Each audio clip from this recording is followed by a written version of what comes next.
I didn't know how to do it inside. Okay, Oh we yeah, are live, so you hit the 3 little dots at the top. okay. All right, my back hurt. I'm tired. Yeah. I smell. I smell good though. I smell like I just got smudged for a Okay. couple hours, but We love to see it. We love to see it. it's a pretty good ceremony today, so that was good. Got to spend Okay. a lot of time with my students. Oh, thank you, Yanni. What's up, y'all? Y'all better tell this girl happy birthday. Please do. I'll drink to that. I bought some alcohol for maybe a later date. I did bring this, and I was gonna drink it slow, but I drank it all. So Hey, ain't nothing wrong with it. Ain't nothing wrong with it. Thank you, Jennifer. Thank you, Erica. Guess I should tweet. I was like, did I see Erica or was it in my dreams? No, I saw her.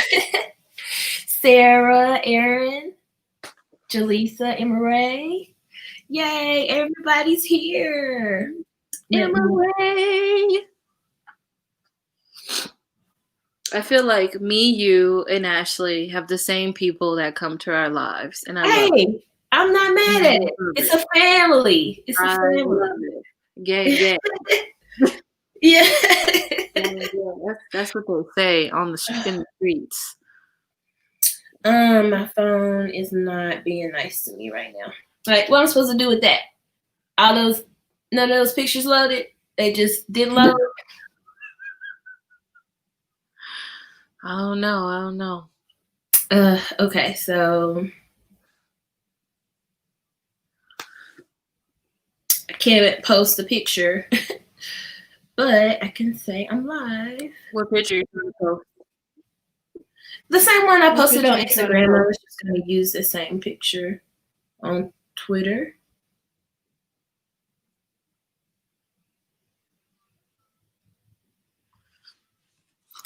Oh man, I started drinking a little too early. Listen, it's okay. You were living your best. I had a really good day today. I'm so happy that they called the race. Well, earlier today. Yeah. It's not like 45 is going to concede or anything, but they called the race. Most of the networks called it earlier. I really wish she did. Yeah, I don't see it. Yeah, I mean, he been on bullshit since day one. Yes. Yes. Living in a BS world. What'd you say? I said living in a BS world. I mean, I'm so mad about it. I'm so mad about it.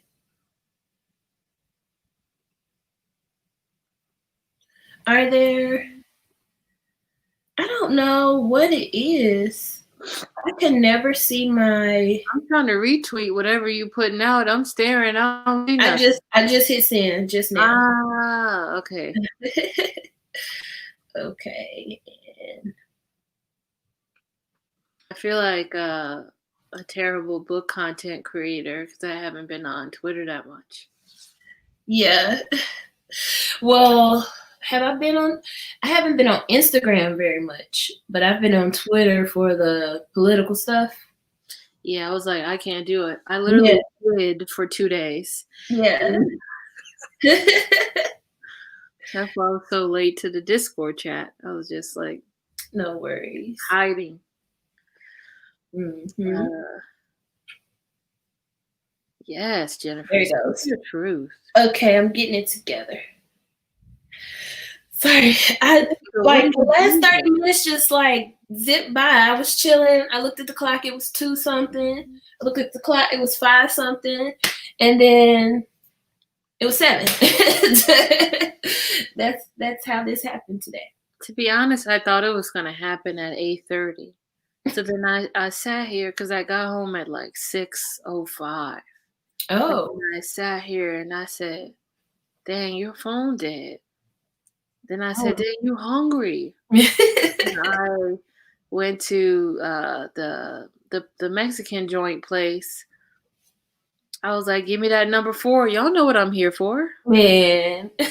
Then they gave me this food, and then they put extra stuff in there because I was waiting, and I was like, so I Appreciate just put it Yeah. all in my mouth. Let me see, who did I miss? Hey, Alicia. Thank you for toasting where you are. Michelle. Yeah, I don't think he will. I mean, he already said he wouldn't, right? He pretty much already said he wasn't going to concede. Mm-hmm. My hair is just, I hate it. I hate it here. I never wear it straight. This is why. Then why would you wear it straight on your birthday, girl? Well, I just did it today. Well, like, I think I just trimmed my edges yesterday, and I didn't want to go through all the rigmarole. I feel that. So we're here looking busted on my birthday. Same. I put on a sweater, took off my clothes, put some other earrings on. I was like, yeah. Yes. Hey now. So you said you had to work today and you had a little ceremony of sorts. Yeah, it was a tobacco pipe ceremony and a healing ceremony. Oh, that's nice. So I smell like ceremony. Yeah. It smells good. Keep it on for real. Yeah, and I was beating some earrings with my students. Mm-hmm. And let me tell you, I had the first one. It was good. Then I started beating the second one, and then I realized I added a second row. So it was like, so now, I don't know. You got to start over? No, I have to just make a new one. Like okay, a new pair. I thought I made the pair. I was like, we're done. Yeah. No. And I have too much of a guilty conscience because my roommate asked me to make the earrings for her. Mm-hmm. And I have too much of a guilty conscience to give her an earring that has one more bugle bead than the other. Yeah. I was like, let's restart. Yeah. Yeah. What did I do this morning? After all that, I talked with everybody. My phone was ringing. So, I mean, I'm an only child, so people my aunts and stuff were calling me. I really appreciate that. I miss my home so much because I don't get to. I haven't been there at all this year because of COVID. Yeah. And then the previous home up north, Tennessee. Oh, okay. Which is like 8 hours away, but also in the pandemic, I got to make 2 gas stops, and my parents are a little older. I just don't. It's not worth the risk to me. Yeah, it's not worth. Plus, I'm unemployed, so it's like, it's great time to go because I'm not working, so I don't have to request off. But at the same time, it's like I don't have that extra money to spend, to go do the things. So I'm not about it. I don't like it. Yeah. I don't like not being able to just move however I want to move. But it was good to hear from everybody today, though. Yeah. And it's just been sad, just feeling kind of like, even like as of Tuesday, just feeling hopeless with the whole election. I don't know. I don't know. I mean, listen, as a therapist, I get it. I support it. Okay, right. Take the time that you need. Yeah. If you want. Swear, throw some things too. Yeah. What you need to do to restore yourself back to yourself. Right. It is rough out here. There's no plan on how to heal right now. We out here healing the best way we know how. For real. On that note, I did go book shopping today. You're like, I ain't got money for gas, but let me show you these books. No, I got some gift cards. My people know me. They know. They're like, get your girl something to eat, get her some books, Yeah. or get her some something like like office that. supplies. That I love whole pens part. and pencils, erasers, That whole markers, part. all of that. My hair trying to touch See, my shoulders, but it better chill out. we're just gonna let it hang tonight because I've just done myself a disservice. I should have like braided it up or something before I came on here. I But don't think there's anything wrong with it. But you know your yeah, hair. So it's just me. It's just me. I'm like used to like when I did the big chop when I had a relaxer. I think it was 2007 is when I did that. Wow. And it took me so long to look at myself with my natural curl pattern and think that I was attractive. Yeah. And so now that like today, I never wear my hair straight anymore. But now it would be way straighter than this too with the relaxer. But I just don't look right to myself anymore with straight hair. It took me so long to like feel good about, Same. I tried on a fake wig one time and I was like, what in the caucasity is this? So I had to take it off because I was like, I mean, I did the big chop in 2011 and then I locked my hair in 2016. Okay. No, I think it was 2009. I think I said 7. Yeah. 2009. Because I graduated college. I graduated college in 2006. But I know I didn't do it right after then. So, yeah. Yeah, you would have not been my friend in 2006. Why you say that? I was 16 and doing stupid shit. That's why I didn't like myself. And no, not like then, but in hindsight, I'm like, you were an annoying ass kid. Yeah, I know what you mean. Yeah, I'm 37 today. If anybody was wondering. Hey. So yeah. Okay, so I just got ready for the reveal. Okay, Deidre? Yes, I just got the stickers off of everything. Sorry. So I got Anna K. Okay. I didn't even check out the body. Nothing's fancy, but she's pretty. I have been wanting this for a while. I think Book of the Month had put this in one of their boxes a while back, and I have been wanting it ever since. So I got that at Half Price Books. I don't know if you have those up there. I don't know what that is. Ooh, then I got nice. Then I got Locomotion. Okay, didn't read that. I haven't read, but If You Come Softly by her. And I really, really like that one. And then I got oh, you're really in the Jacqueline Woodson. Yes, they had both of these for $2.99. So I decided I decided I needed them. I just want to pause real quick. There is a place called Half Price Books. Yeah.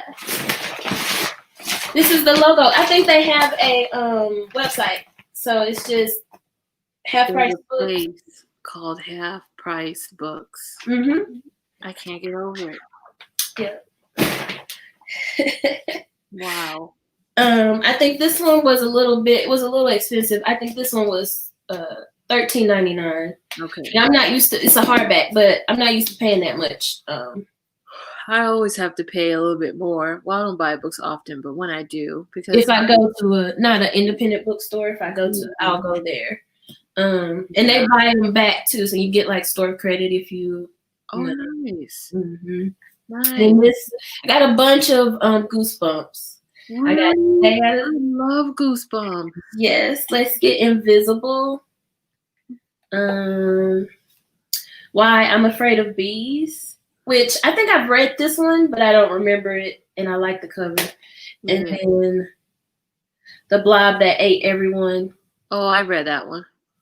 Yeah, I don't like the new style covers as much as the old school style. I don't know. Like this is the old school style, and they have like the raised the letters and stuff. Anyways, who knows? I'm here for it though. honestly. What'd you say? I said I'm here for it though, honestly. Yes. I like them all. I'm very excited. That's all I got.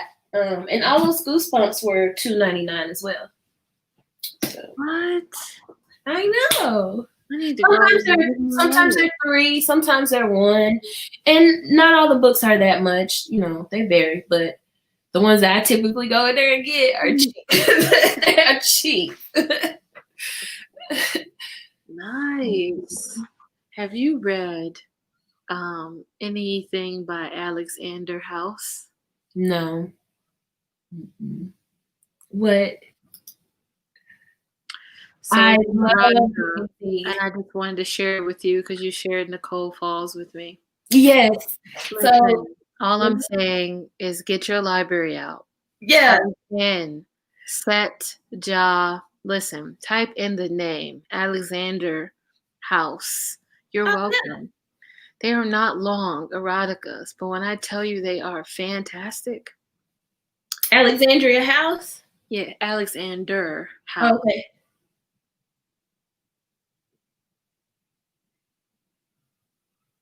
And it's okay, yeah.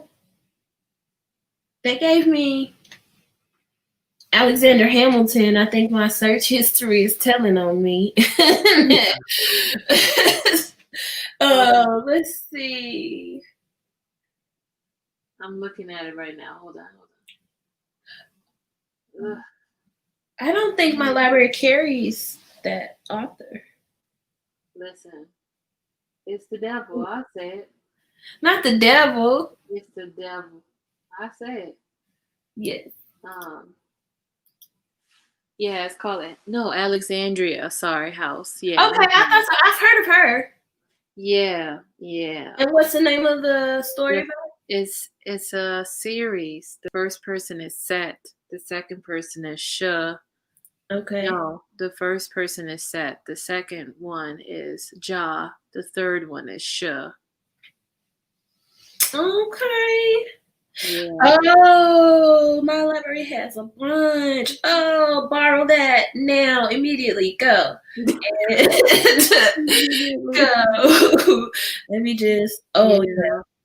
I try to read them and also auto listen to them because I got them on audiobook from my library. But I try to listen to them and do shit, and I couldn't concentrate. I was like, we just gonna sit here. That's what they have is audiobooks. So, and I just borrowed all the ones they have for her. But it's the McLean brothers. Yeah. My God. I'll go to Hoopla. I bet they have some on there. Yeah. Adore You by Nicole Falls is real good. I've read that one. Or either I read it or I have it in my Kindle. Go ahead and read Release Some Tension. You're welcome. Release Some Tension. I was in there. I need to update my Goodreads. Let's see. Yeah, I'm in Texas, so Tejas. Yep. It is warm. Oh, I didn't know they shipped. That's good. Good to know. That's not good. You don't need that information. I don't. It's one right down the road. But for those of you who don't have them in your area, I bet you could get some things. Man, I wish you didn't text that. So now I'm gonna be on here looking for it after this. Yes, they do all of that. And they just started buying books. They weren't taking them for a while. They just started buying. So I got a whole box ready to go. Yes, I have at this point. I've got Legends. Oh, Legend of the Lost Legend, which that looks. How much was that? $1.99, $1.49. Listen, I'm here for this Goosebump readathon. Go Eat Worms. Oh, did I buy this twice? I did. Stay Out of the Basement. So I'm gonna take this back. I already have this one. I might give it to my stepson. No, they're scared of Goosebumps. They won't read them. They won't read them. Haters. Haters, real bad. Yep. Agreed. I just missed the last live we went in, and they were really having a concert. Literally. I was like, that took me out. Thank you, Shamla. Yeah, I actually was a grown ass adult when I discovered DBZ. What's DBZ? Dragon Ball Z. Oh. Yeah. Goku and them. They're on Hulu. If you have Hulu, and there's, I think there's manga, but I don't know how they relate to the shows. I haven't read any of the manga, so I don't know. Yeah, I did Dragon Ball 3. I did Dragon Ball Z a little bit when I was a kid, and then I said, I'm gonna head out. I'm gonna head out. Yeah. I said, yes, that was a good choice. The one that you wrote in that cruise ship series was really good. Let me go find the name of it. Lon Weenie's MG Horror Anthologies. Should I read this? Because you said horror and you said anthologies, 2 things I've been obsessed with lately.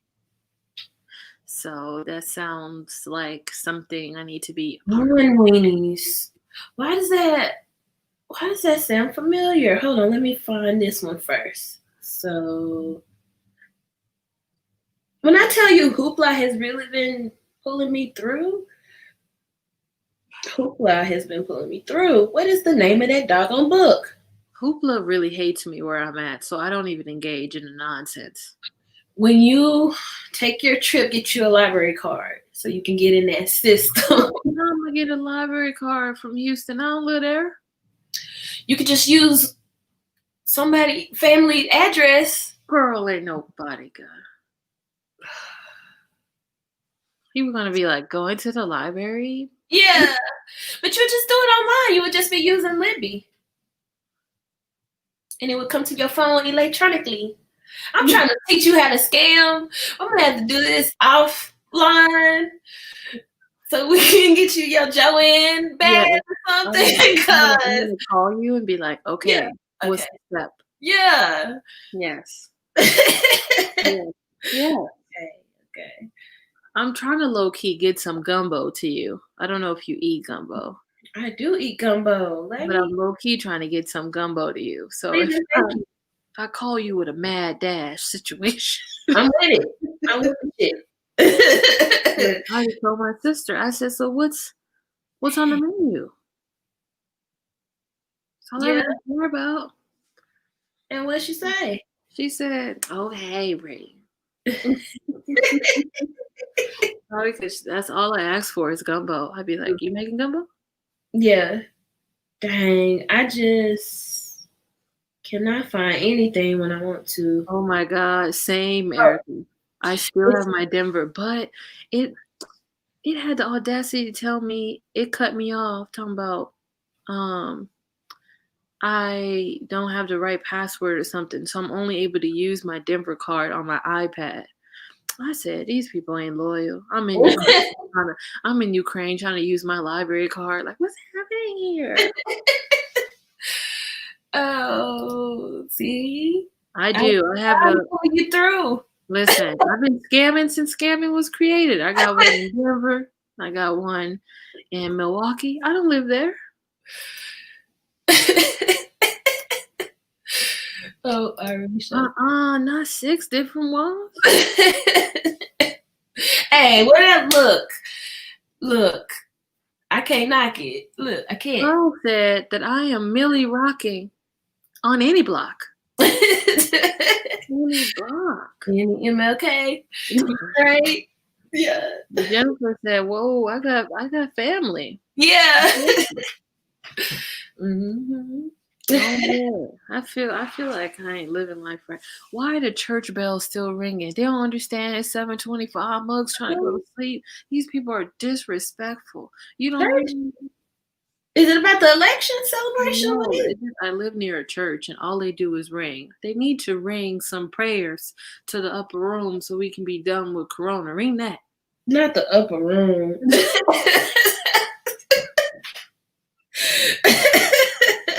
I just have enough of these people. They just rude.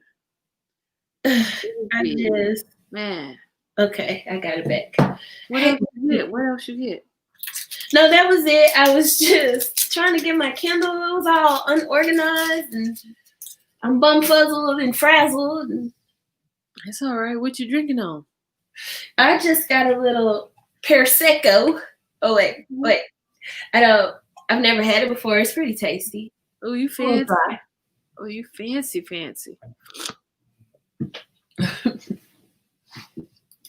Multi-state card sounds expensive. The library is free, boo. It's free $99. It's free. It's free $99. Now, if I had to pay for the card is, but getting to the States, I get, or maybe. Yeah, probably getting to the state. Yeah. Getting to the state, yeah. Transportation there. Yeah, but I feel like if I had to pay for a library card, I would quickly become Joanne the scammer. Listen, I don't go back to that one that I still owe. Don't go back. That one just don't exist no more. I feel like as a kid, they were always trying to give me like late notices. Yeah. And I would be like, no. What? What? Here is €70 yearly. Oh, okay. Say what? Is it like a membership, I guess? I guess we're lucky that old white man is the reason why we have libraries and like his money to us. It's part of our taxes that we pay out of our paychecks when we work. Yeah. And that's the tea. So it's what I'm trying to get you to do. Who, me? Yeah. Just use one of your cousins' names. Do I have to be in Houston when I do it? No, you just need the address. Bruh, I got several addresses to several houses. Well, I mean, it's free. I don't know which one you want to do, but whichever one you want to do. Listen, we're going to do this offline. Yeah. No addresses in 7 different states, baby. No place, no case. Listen, I'm about to have one in Georgia. That's your granny. Share that Addie. Listen, get on that immediately. You tripping. Immediately. I'm me text her. Granny, what's your address? Yeah. So you can copy and paste. Hold on. Let me text her right now. Granny. Nuh-uh. Hey, Granny. How you doing? That's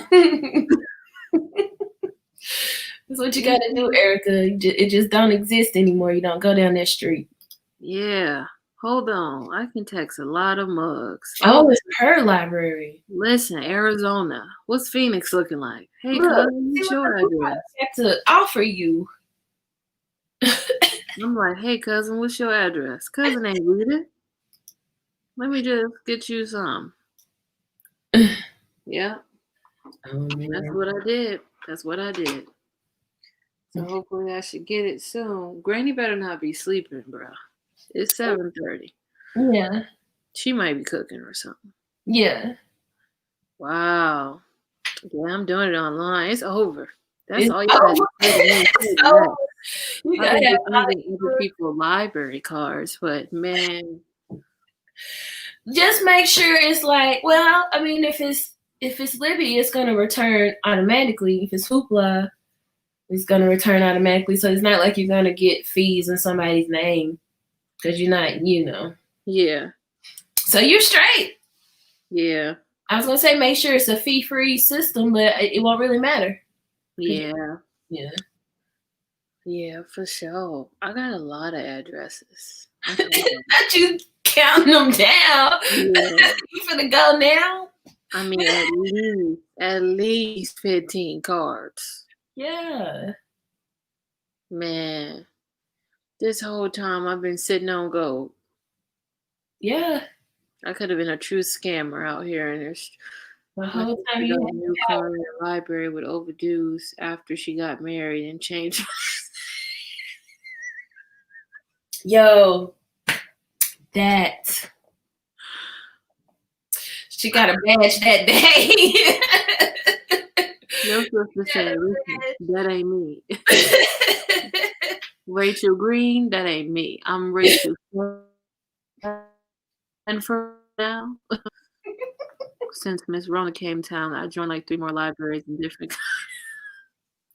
Gotta do what you gotta do. You gotta read, man. I thought I was the only scammer with my From the 2. books. They can't keep them from the books, fam. Listen, I ain't gonna lie. So my little cousin Braden, he's so cute. He like thinks I'm the best. Yeah. So he's 6 now. And he always go, "Cousin, is that you, cousin? Come on, cousin, let's hang out, cousin. Cousin, I just love you so much, cousin." And I said, "Well, if you love me, cousin, you got a library card?" He said, "Yes, I do." I said, "Well, can I see it?" And he gave it to me. He gave it to you. He gave me his library card. I said, "Braden, I'm gonna be reading on this." He said, "It's okay, I'll be reading from the library." I said, "Okay." So I put his number right in my phone. I ain't even mad that he's cousin Braylon. I'm like, "I love you too, cousin." Every time he sees me, he just want to be with cousin all the time. I'm like, "All right, come on, Braden." Yeah. I hope he better love me like this when he like a teenager and I'm in my 50s. I swear, For real? I'll punch him. Yeah. No, I'm not gonna punch him. Just kidding. Oh man. If you know anyone in Indianapolis, the library selection, you know I do. Look. Yes, man. I got a lot of Somali friends that live in Indiana. I'm about to text him. I'm about to text. "Listen, what y'all doing?" What are you? What are you doing? Oh. I need all the goodness. You stole from the kid. Jennifer, don't call me out. Oh. Hey, boo. Okay. Happy birthday. Thank you.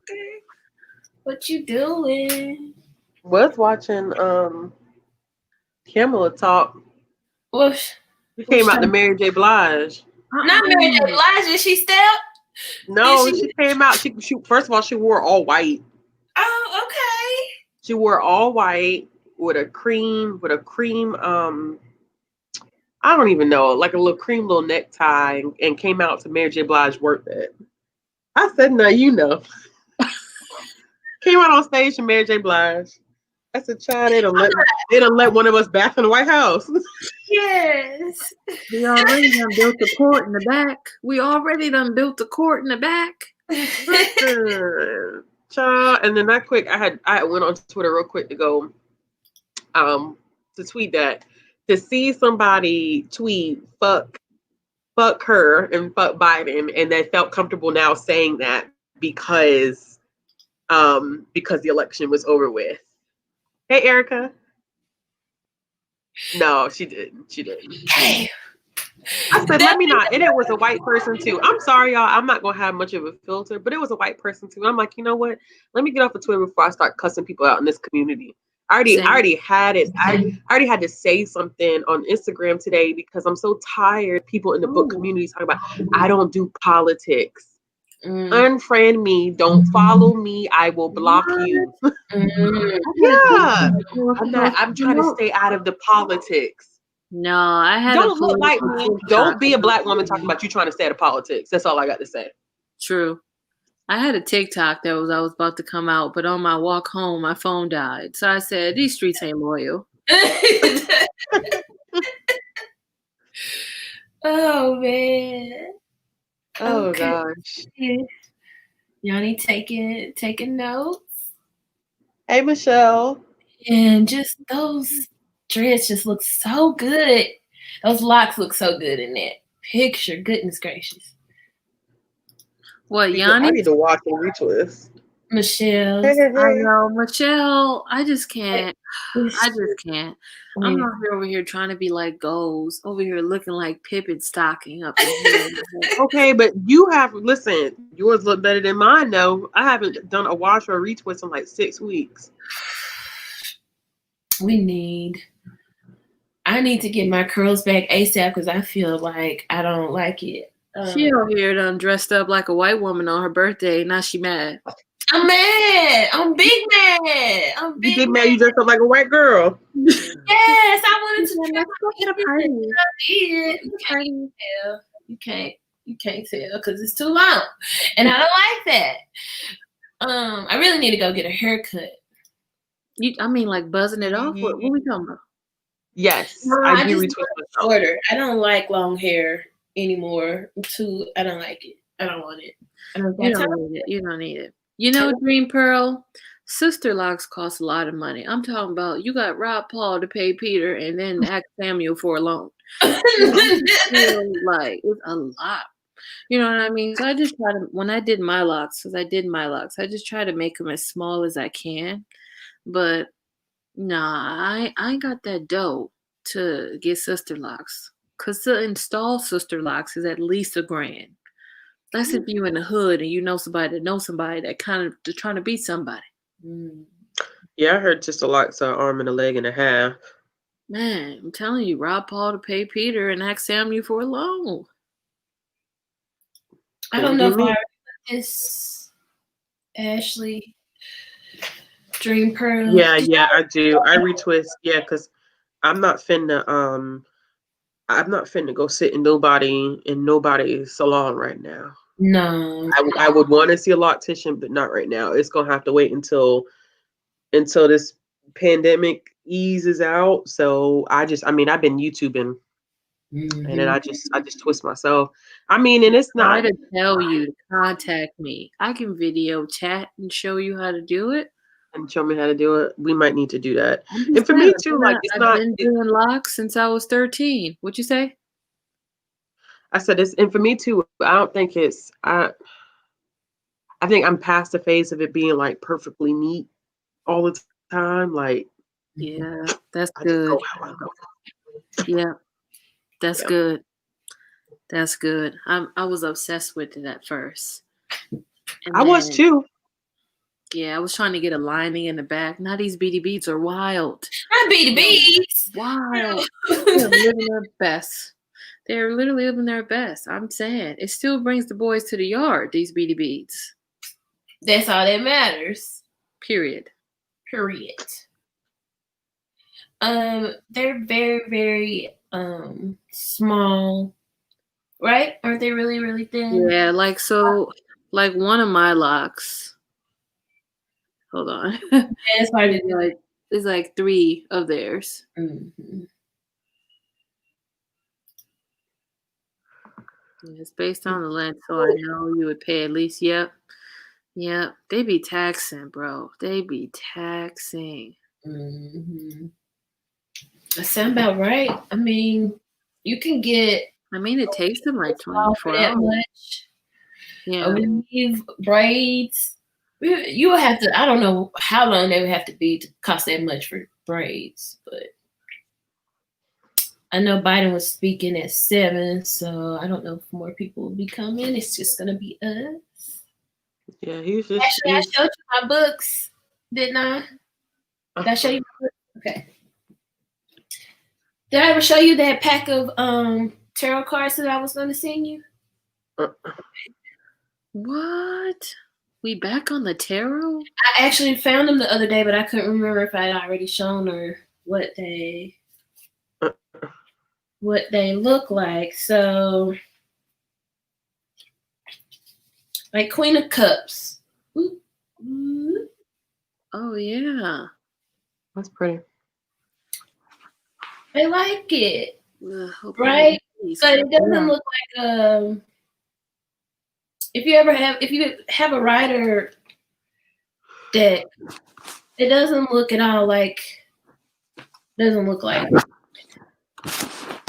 These are one of the other cards that I love. I just think it's so pretty. The characters, they don't have faces, but Okay, that's pretty. I haven't been to a hair salon. I don't know why you just showed me that, and then I just started singing Lotus Flower Bomb. See? Lotus Flower Bomb. Nuggets being dropped. Y'all, I don't know if it's because 30 is here, but my back hurt. Oh. Well, my body hasn't been the same since I had a child, so I feel you. I'm gonna sing you these. I'm gonna need some Bengay. Yep. Get you some Bengay, some ibuprofen on the meal. You know, not on empty stomach. Have your little smoothie. You know. On a meal. Yeah. Damn. So you 37. Yeah. What's some highlights? What's some highlights of your years living? This past year or with any part of your life? Okay. Highlights. 2020. Yeah. I made a highlight from 2020. Okay. I got engaged. You turning 37 next year. As a highlight. That's right. You did get engaged this year. I got engaged this year. You said. Oh. I don't know how I forgot about that. Yeah. I don't even think I knew. What else? How many do you need? 5. That's a lot for 2020, Bree. I didn't say 2020. I said any time in her life. Yeah. Oh. I started with this year. That's a lot. Get that out the way. You're gonna be like breathing. Didn't get corona. Yeah.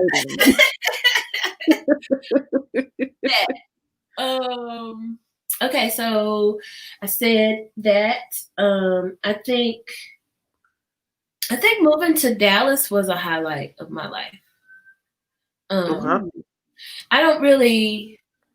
It was definitely a page turner for sure, in a whole new, or maybe like one book in a new book. I feel like a whole different person lives in Texas that lived in Tennessee.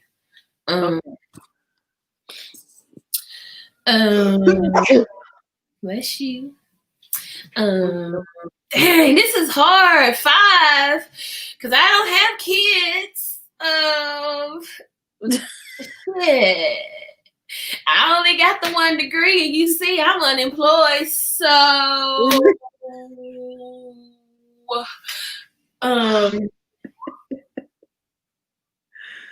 I'm done. I don't know. I really sincerely don't know. I don't know if I can give you 5, but I will say all the friends that I made in college. Are you thinking? Oh, okay, go ahead. Yeah, that was a period of time. That was a highlight. Yeah. That network that I made, and I don't know. I'm gonna have to give you those 3, or I don't know. It is, but I'm just salty about several things.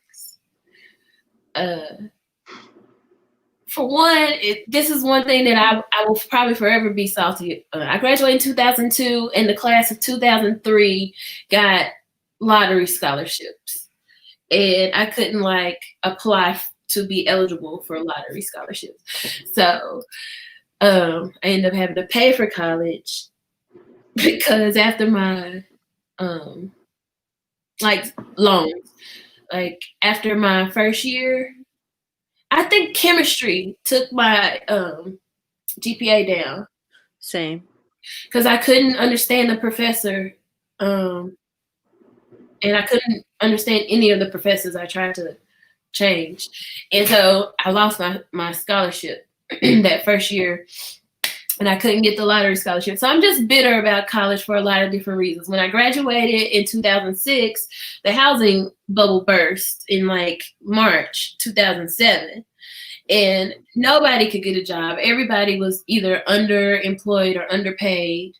And I feel some type of way about having never been able to make up for that, because that was big chunk of my life where people weren't getting hired, people weren't working, or I was trying to get into grad school. And anyway, so I'm just like, really, I have a lot of feelings about college. And I do know that it has gotten me in the door at probably any place that I've worked, but I have not worked in my degree field outside of right after college. And then I would have to go back to school because my classes expire and blah, blah, blah, blah, blah. And I'm, do I want to start over in a career and start over with the pay wage? And I don't know. I just have feelings. I have feelings. So, yes, I do have a degree and it is worth something. It's not worthless. But I just wish that maybe somebody had told me other options. Like, everybody shouldn't go straight from high school to college. Some people should take a year off. Some people should work. Some people should learn a trade. And, school's not really set up for you to do a whole bunch of different, or to go about it in your own way. And anyways, I don't know how I got down that road. Hey, you had to speak your truth. I feel like I wish college had some, or before you went to college, I would even say start in middle school. There was some kind of mentor program that everyone could opt into. Yeah. If they wanted to. Yeah. I mean, there's things like Girls Inc. and the Boys and Girls Club and things like that. But I think our education system does us a disservice by not. I don't think people graduate from high school being prepared to be an individual and a upstanding member of society. Like, we don't know about credit, we don't know about taxes, we don't know about how laws work locally, let alone federally. We don't know about. No, that's showing right now. And there's a lot of things that they don't teach us that are just basic things that you need to know to be able to function as a member of society. And I feel like they don't do that they swap that out for testing and sending everybody to college. And that's not necessarily what everybody needs to do, or can do, or should do. Yeah.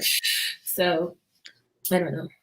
Yeah. Higher education. Don't get me started. Thank you, Andrea. Love y'all. Pearl said she graduated in 200, so we got vampires living amongst us. You stupid. Oh, is that 200 BC or AD? Yeah. And we got immortals living amongst us. I'm just saying. Let us know. Child, speaking of immortals, I am not ready for our chat tomorrow. Yeah.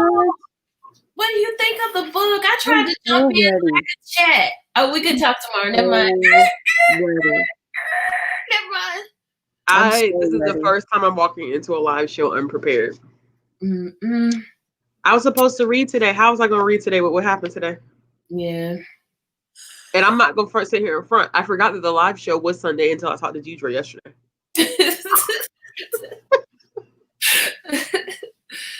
I'm hurt a little bit. Don't be hurt. It's just, come on now. You got to understand this week. No, I'm really not hurt. I'm about to say, this week has been crazy, man. No, this has been really crazy not hurt. The only reason, let me be honest with you, the only reason that I read that I'm prepared is because I read it 2 weeks ago. Oh, see, yeah, you on top of you on top of your shit. Listen, Erica, I was hoping you wouldn't be prepared. No, I'm not gonna lie about that either. I was hoping Erica wasn't gonna be prepared either because I knew Chloe was gonna come on top of her game.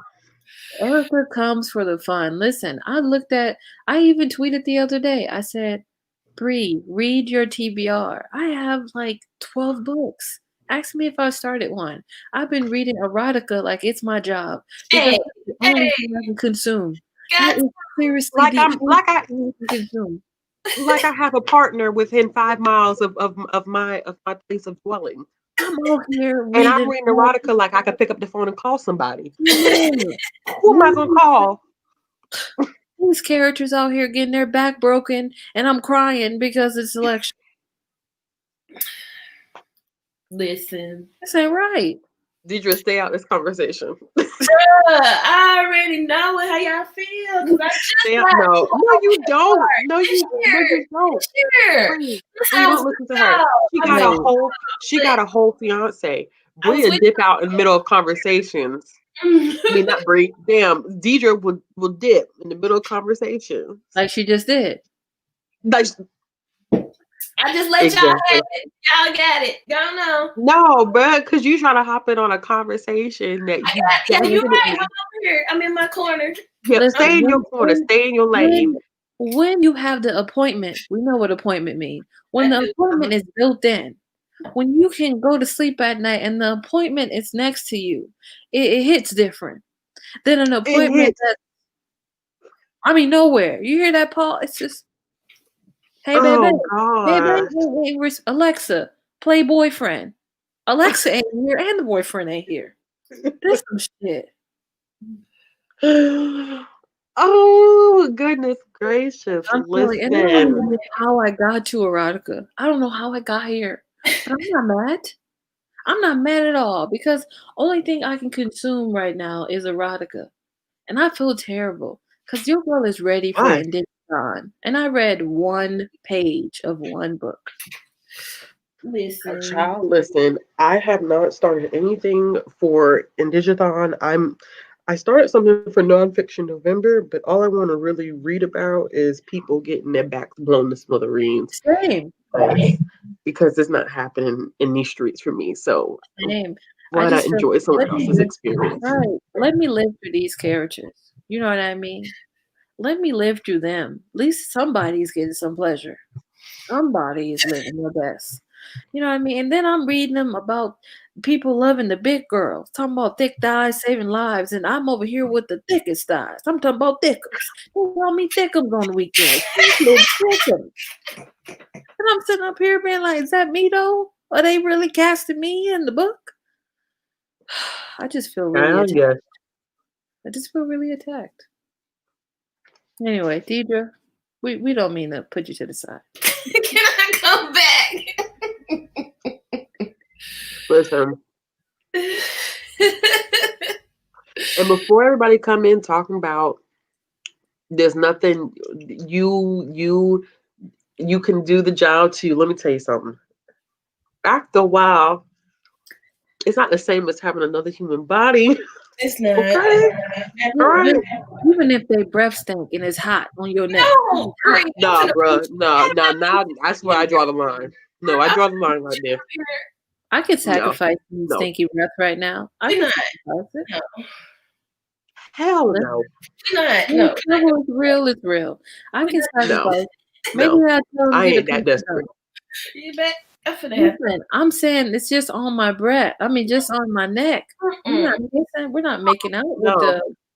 No, because I don't want the mouth nowhere on me. Y'all are some elitist people that y'all. No, I'm not elitist. I just have lines that are drawn in the sand. That's crazy. So you telling me we can mouthwash together? You telling me if Michael B. Jordan came up in here and his breath was just a little bit ain't right, you gonna tell him to go home? I probably would. Well, if he don't know what to do with his package, it don't matter what he look like. All right, I'm gonna tell you that right now.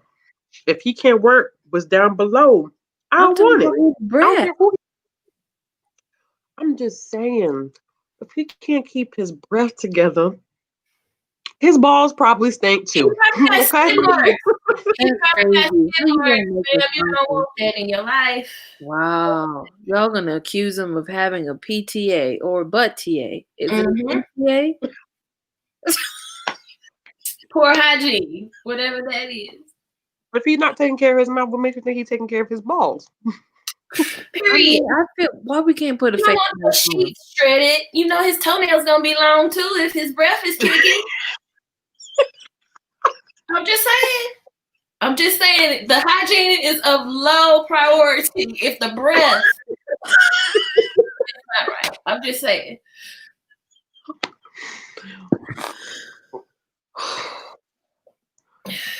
Yes, Johnny, that's so true. Maybe you went to a party. They had extra onions on the side.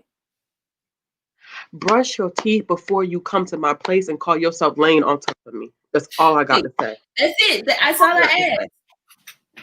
It's different if you've been in a committed relationship. I feel like everybody keeps with their hygiene, but if you go and you eat some onions or whatever the case may be, I feel there's a little bit more leeway there because you are in a committed relationship. Oh, now we got. But if I'm calling you over, you should and then you pack your shit and you get out. You better be on your P's and Q's, cross your T's and dot your I's. No, not the listen. This is one of the first things that I look at hands and teeth. That's first thing. My eyes can't help. And then I go to shoes. Okay. If they got stuff under their nails, it's a no. We get to the teeth. Now that they got kids on, it's a no. Shoes and they all busting. You know how Eddie Murphy was in Boomerang when he was like, you got the hammer time. If he got hammer time in his shoes. I just feel myself. I'm just saying. That's it. I'm not finna get a yeast infection for nobody. Period. For nobody. Period. That is true. No. That is true. No. That is true. Yeah, I ain't gonna lie, y'all. One time I was like, went to this party, everybody taking off their shoes, they relaxing, and I'm vibing with this dude. And I looked down at his toes. Baby, they were throwing up gang signs. I had to get up out of there. They were Kryptonite light all over the floor. Listen, I didn't know toes look like that, move like that in these streets. No, they got it. Maybe he was a dancer. I don't know.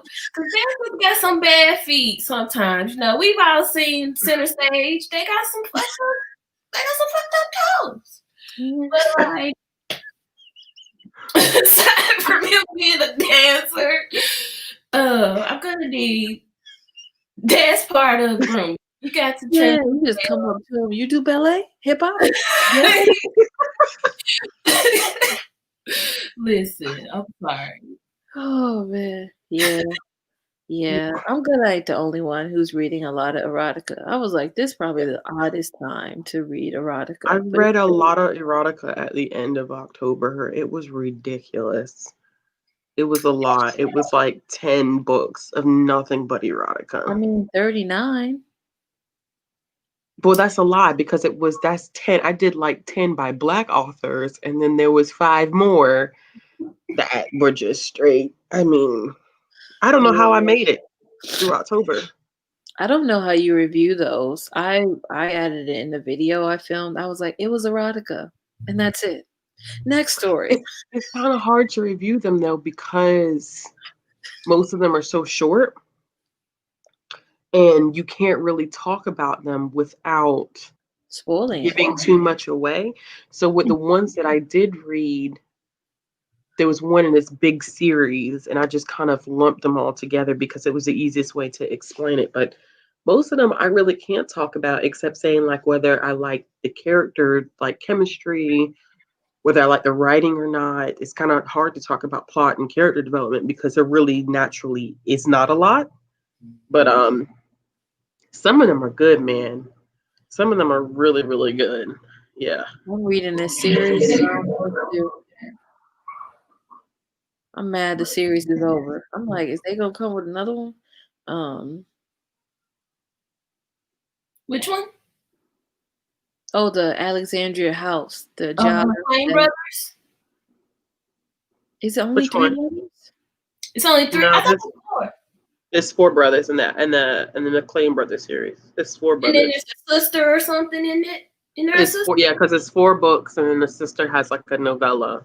Because it's 2 of the brothers are twins, and then there's I forget whether he's older than the twins or younger, but I think Everett might be. I don't know if Everett's the oldest or not. I can't remember. Oh, I didn't see Everett. I only Everett's read the first one. Tasha. It's his first book. He looks like that cover looked like Andre 3000. I keep thinking about Andre 3000 every time I see that cover. Should I say 3 steps? Yeah, Yannick called you out. That's your that was that Oh series. yeah, it was either Trick or Treat, one of the two of them. Yeah, it was kind of hard because I didn't want to tell y'all where he took her. Yeah. Because if I tell you where he took her, then it spoils the entire book. It was 30 pages. Oh, that's it? Yeah, it was like 30 pages, but I mean, it was 30 pages of like, it literally was like 5 pages of meeting them and kind of getting to know their issues, and then 25 pages of them banging it out. Yep. And that's what it I was live Treat. for. Treat was the one. Yeah, Treat was the one. That's what it was, because it was her getting a treat. I love that. Too. It was so cute. Yeah, I didn't realize that when I was reading quite a few of these for Halloween, I didn't realize how much I enjoy romances where the couple's already together.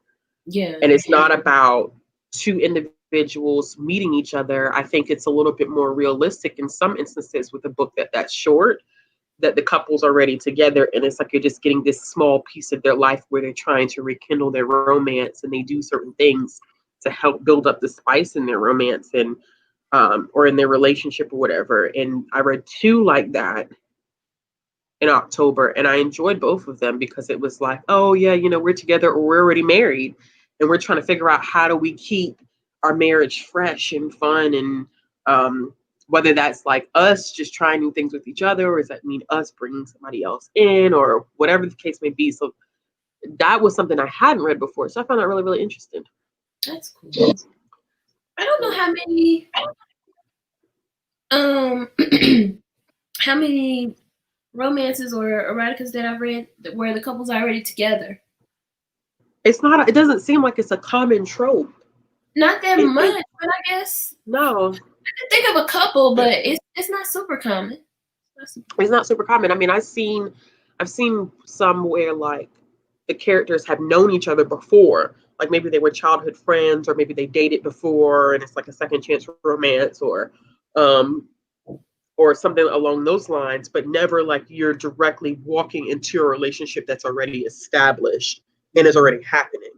And it's not even a relationship that necessarily isn't healthy. It's just like, we've been together for 10 years. We have 3 kids. How do we keep this going? Which for me, even though I'm single, feels very realistic, because I know that couples truly do go through that phase of, we've been together for such a long time, we have kids or whatever, we don't have kids, whatever your decision is, and you find that you're in this routine and you just exist in this routine, and then you start wondering like, well, what about the spice and stuff that we had when we first got together? So I don't know, it felt real. Even as a single person reading that, it felt so real.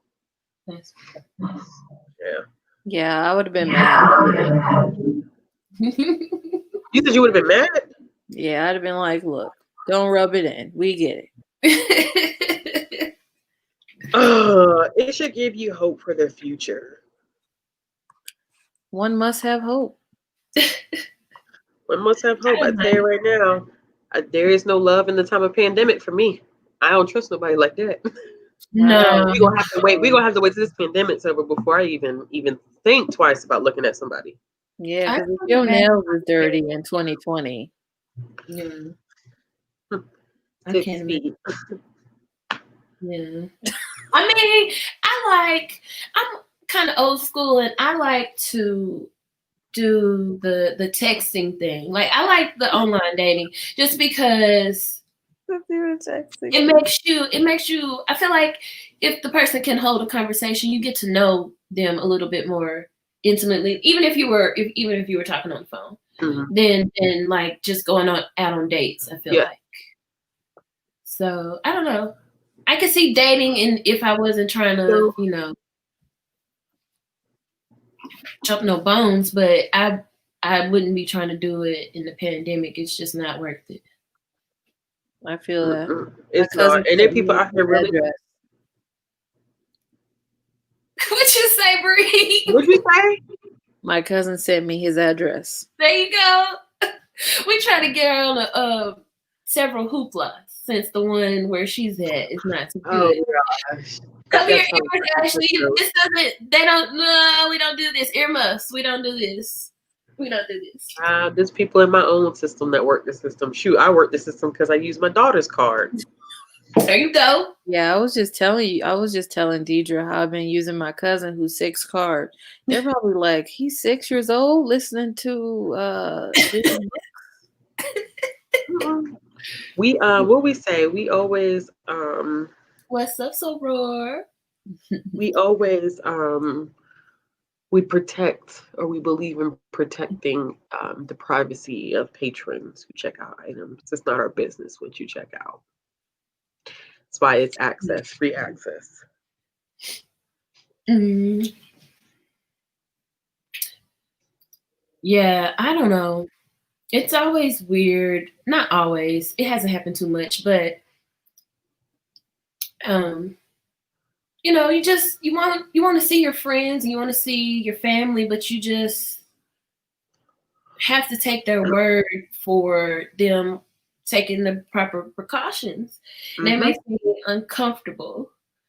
It just does. But you know, if you have people of like mind, like it makes me uncomfortable because everybody's not on the same page with the like half of it. Took some of people who we would want to come over here a long time to like, acknowledge that Corona is real, and you know, sort of took the president getting it to the what? You heard the former president, the trespasser almost. Somebody said on Twitter or Instagram or something that man experienced 2020 to the fullest. He got COVID, lost his job. Yeah. And got evicted. All the emotions of 2020. He really then did. Who was it? They said Tochi got on Twitter. It was like he got fired on his day off. How you get fired on your day off? Golfing. It's like who golfs in the middle of an undecided election? Like you just got some ball. No, I wouldn't even call it ball. You just got some. He's a fucking nut. Have y'all seen the protest? Have y'all seen the protest? What is it? Stop the something to steal. Okay, listen. Okay, first of all, they don't even know. They're so the Trump camp is so off base to the point that they don't even have a concise message to send out with protest. You got one protest saying stop the count. Then you got another protest saying count the votes. He wants the votes counted in states where he has potential to continue to lead, and he wants to stop the votes in states where he's losing. So it's just like he doesn't know, and neither do they. They don't know. No, they don't know. I think people are getting real. I don't know. I don't even want to, because I feel like I offended some people today, which is why I said I don't give a fuck. I don't at this point, like I don't care. Like I don't care. I really don't, because for me, while I don't, things that both Biden and Harris have done in the past do not sit right with me. And that's just me, and that's just what I believe. But at the end of the day, if given a choice between the two of them, there's no way in hell you could have paid me enough to give my vote to Trump. You couldn't have paid me enough to do it. And for me, I always say, like, I feel like this is an issue of human rights. Like, we are fighting for human rights, which shouldn't even be a damn debate to begin with, but here we are in 2020. And it's like, I don't have time to be arguing with people who want to defend arguing what someone's God-given right is. the right to exist, the right to be human. I don't got time to argue with you. Unfollow me, block me, don't talk to me. You don't like me. I don't give two shits. So that's how I feel. Said that, folks. Listen, I blocked not my boss from my last job, but my previous boss. Because he was video calling me just kind of out of the blue. What? And when I the second time he called me and I didn't answer, he was calling me through Facebook Messenger.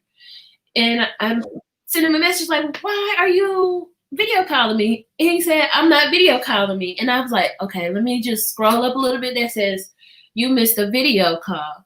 You missed a video call. I was like, and I just blocked him. I'm like, I'm not finna argue with you. I know you finna try to talk shit. Or I don't even know what you might have been calling me about, to be honest. I know he voted for Trump, more than likely. But I'm not gonna argue with you. You blocked. Done. Bye.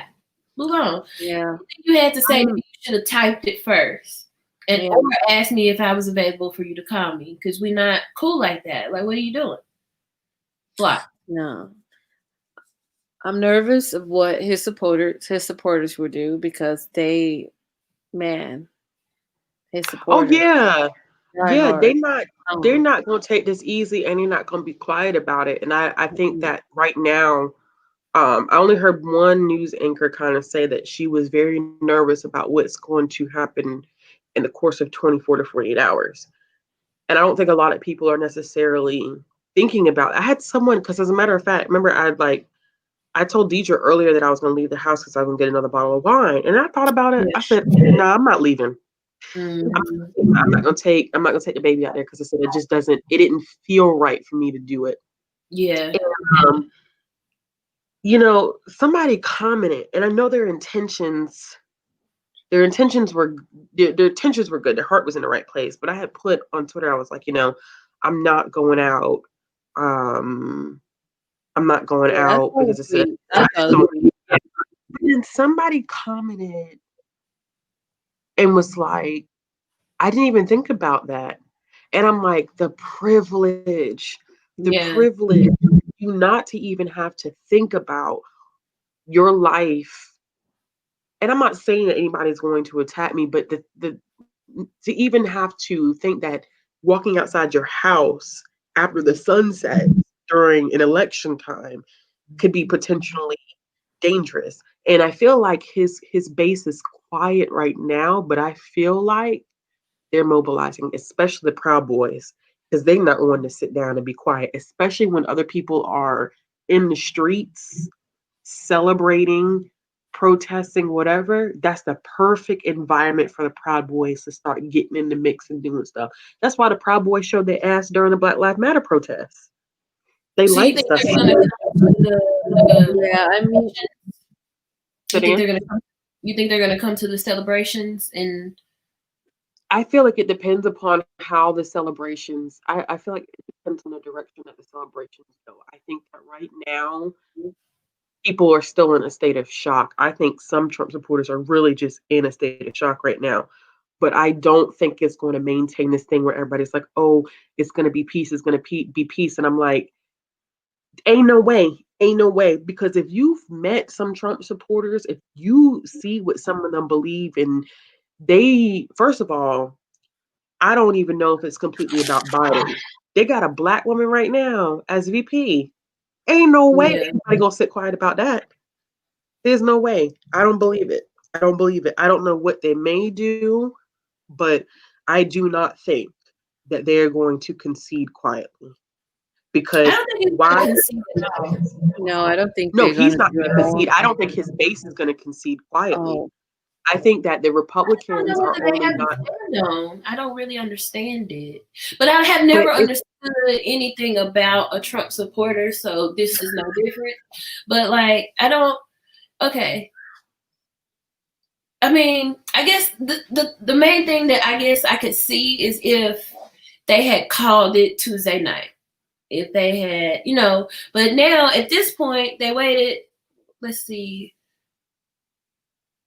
It's about 5 days, 4 days, 5 days before they projected it. And so, more than, I don't know. And they had they had the math. And I know those networks, they waited as long as they did because they didn't want to get sued. And I understand that, they should only project it or say call the race when they have,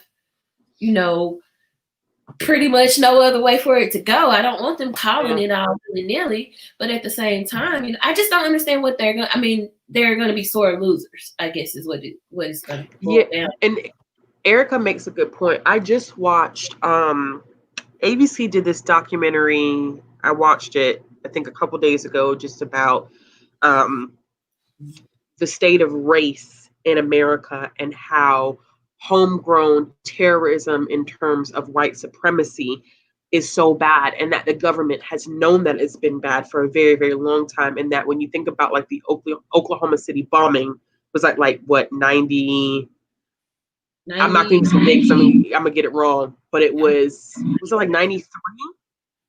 Maybe it was like 93. 92 or like 93. It's at the end. I can't remember, but go ahead. Yeah, but they said that is the beginning. That is the beginning, because they feel like now, with the way that racial tensions have just grown so much, that until the government starts taking white supremacy as homegrown terrorism, there is going to be, like, you have these individuals who've worked in the State Department saying there will be another Oklahoma City bombing before it's all said and done, because they're not going to go quietly until the government starts taking it seriously. Because you have people like the guy who did the Oklahoma City bombing. There was another guy who tried to mimic it, and he had, thank you, Sarah, he had a picture of the guy who did the Oklahoma City bombing in his room, framed. So they look at these people as martyrs, and until the government starts taking it seriously, it's going to be a continuous cycle. So like Erica said, I think it's going to come down to, there's going to be a lot of, I feel like there's going to be an increase in racial violence. And it doesn't matter if you voted for Trump or not. It's going to be what you look like, because these are the same people who say that women and children are just going to be collateral damage for them trying to get the job done. They don't care what you, that's why I said, sometimes it's hard for me to, when Black people say, like, I voted for Trump, and in my mind, I'm thinking, what brownie points do you think that's going to get you? Because to me, it's different. It's different to say I'm Black and I'm conservative, which I don't agree with, but that's fine. I don't have conservative values. But to say I'm Black and I voted for Trump, to me, is just kind of like, I'm like, how? I don't have a problem with you saying I'm conservative, or I had conservative values, or I just have conservative beliefs. But Trump is so far from conservatism, it's ridiculous. He's not a conservative. He's not a true Republican at that, which is the same reason why the Republican Party is not saying anything right now. And they're so damn quiet about him saying, oh, fraud, this fraud. Nobody is saying anything. And the only reason why Lindsey Graham is giving him money is because I think that Trump has some dirt on Lindsey Graham, because Lindsey Graham done been called out a couple of times about some stuff that he's been doing behind some doors. He's got to have some dirt on Lindsey Graham. Sure. Oh yeah. Oh yeah. About him, didn't he? If I remember correctly. Anyway, I thought Lindsey Graham used to talk mad cash money shit. He did. Okay. Lindsey Graham, when Trump went up for election in 2016, it could even been as early as 2015. I remember Lindsey Graham going on Trevor Noah's show and talking about how, like, if you vote for Donald Trump, you're voting for a bigot, a racist, someone who's xenophobic. He even asked Trevor Noah, he said, do you have your green card? And he said, are you a citizen? Trevor Noah said, no. He said, do you have your green card? He said, no. He said, man, he said, you're in trouble. You're in trouble if he gets elected, because you're a Black man and you're not a citizen and you don't have a green card. He's like, he's not going to want you here. So it was an awkward transition from him literally like not liking him and talking so much shit about him. And then all of a sudden he's like, oh my gosh, I love Trump. And a lot of people feel like it's because Trump has some type of dirt on him, and it would cost him his career if he said anything, because it just doesn't make any sense, which is why my state is so fed up with Lindsey Graham. Like, he's been in office since fucking 1993 and he shifted. He used to do work that I think a lot of conservatives, a lot of Republicans liked. But now the state itself is just not feeling him. And the only reason why Lindsey Graham won that election this year is because our upstate is very much so white, conservative, Republican, and we're just strictly outnumbered in that way. So, but he's not going to stay in much longer. I don't think he will. I was just reading up on Lindsey Graham, and it says here that unfortunately for the president, many similar lawsuits his campaign filed have already been dismissed by by judges in Georgia and Michigan. Yep. So he won't be able to get out of it, even with or without Senator Graham's help. Nope. And it's crazy because that's why he did what he did with the Supreme Court, because he knew he wasn't going to win this election. He knew he wasn't going to win this election. And that's the only reason why Trump pushed, because he shouldn't have done that. They've never done that before. I don't even think Trump did that much. I think the Republicans saw low-hanging fruit, and they saw that they had the opportunity to get 2 justices in there, and they took it. And they took, like they did the previous 4 justices before the 2 we got under Trump. I don't know. I just think they used Trump. I can't remember. I know it was my friend Andrea that shared an article that had me thinking like this. But it said something about, they just used Trump to push their Supreme Court agenda for the most part. Like, I think it doesn't have anything to do with him as a Republican president so much as they have the power, and he's crazy out doing his thing, saying his. They know that once he's out of office, I feel like, this is me talking now, they know that once he's out of office, there's nothing that can save him, I don't think. I think taxes is going to really get him at the end of the day, because there's no way that either he's broke or somebody's going to try to lock him up. Somebody's paid his taxes for him. So he didn't pay what he should have paid. I don't know. His taxes is going to get him, and there's nothing that anybody in Congress can do, or probably even the Supreme Court can do, to save him from that. And I think all the Republicans know that. In Congress, they know that. And so they rode the wave. Because, Susan Collins got reelected. Like, almost everybody got reelected, except for the people in Georgia. I can't remember who lost. Somebody, it was a flip. There was 2 flips.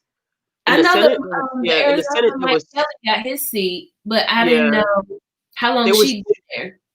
There was 2 flips in the Senate. One Democrat lost their seat and one Republican lost their seat. But now, of course, they're hoping that with the Georgia runoff, then Dems can take the Senate, because, Joe's kind of walking into, or excuse me, President Biden is walking into into an arena with a complete split, a complete split. So it's kind of hard to get stuff done like that, which is why I didn't agree. I'm in the same vein with Obama. Like, I don't necessarily agree with everything that he did, but people say, oh, Obama didn't do anything, but it's like, you have to look at the full picture. Obama walked into a Republican-controlled Senate and House. He was never going to get anything done, especially when you have Mitch McConnell saying, I'm going to make sure that he gets nothing done. So I think that people, and this goes back to the grassroots conversation, where I think that we are brainwashed to some degree by our own government into thinking that presidential races are the top most important aspect of voting, and they're not. It's those people who are at home in your local elections that you put in Senate and House that make all the difference, because they're the ones that truly control your lives, not necessarily the president per se. You know what I'm saying? So I don't know. I think with the Supreme Court, I think everybody was using each other, because I agree, Deidre, by saying like the Republicans wanted a conservative Supreme Court. That's serious, to have your entire court full of conservatives. There's no telling what will get repealed or what will get passed with a packed conservative court. There's no balance anymore. I also feel like Trump was going along with pushing it because he thought, like they did, in the election. And I think they tried to use the 2000 election as their guiding framework for this election, which was wrong, where Bush and Gore had to go to the Supreme Court in order to get all that stuff situated, because Florida was such a mess. And I think that Trump was hoping for the same scenario where if there was recounts and all that stuff was going to happen, that eventually the Supreme Court was going to have to step in and make the final decision. But then, because your Supreme Court is packed with conservatives, the decision probably would have flowed in his direction, but he wouldn't have anticipated the gaps being so much that once you hit a certain margin, you don't legally have to do a recount. And I think that's what was happening in Georgia. I don't know if Georgia still has to do a recount or if they pulled back on doing a recount because Biden hit a high enough margin where now there is no need. Because if they recount, Biden's still going to win. I don't know if, but I don't know. There's some variables still, but I feel like there are certain, even my misgivings about Biden. I don't think he's gonna have as hard of a time getting stuff done because he's an old white man. Yeah, no, you're right. You're right. In our favor, and I just hope he has the right things being put in his ear to push for, because he's an old white man. You know, I don't know if I'm not articulating myself very well. No, I got what you're saying. Far enough left, you know, for most of our likings. So he needs some of those, you know, more progressive policies to be put forth. And I hope that he goes far enough with it, so when he has to compromise down, we still get a semblance of what we need and want. Because that was one of my main criticisms of Obama. I felt like he didn't go, because they weren't going to give him anything that he wanted anyway. So he didn't ask for enough, in my opinion. So that he was going to have to barter down to shit we hardly even recognize it. But that was one of my main criticisms of Obama. And I hope that Biden, I think that was a lot of criticisms of Obama. So I hope that Biden heard that and used that to his advantage. Because I feel like Democrats don't use that enough. They don't use advantages that they have enough.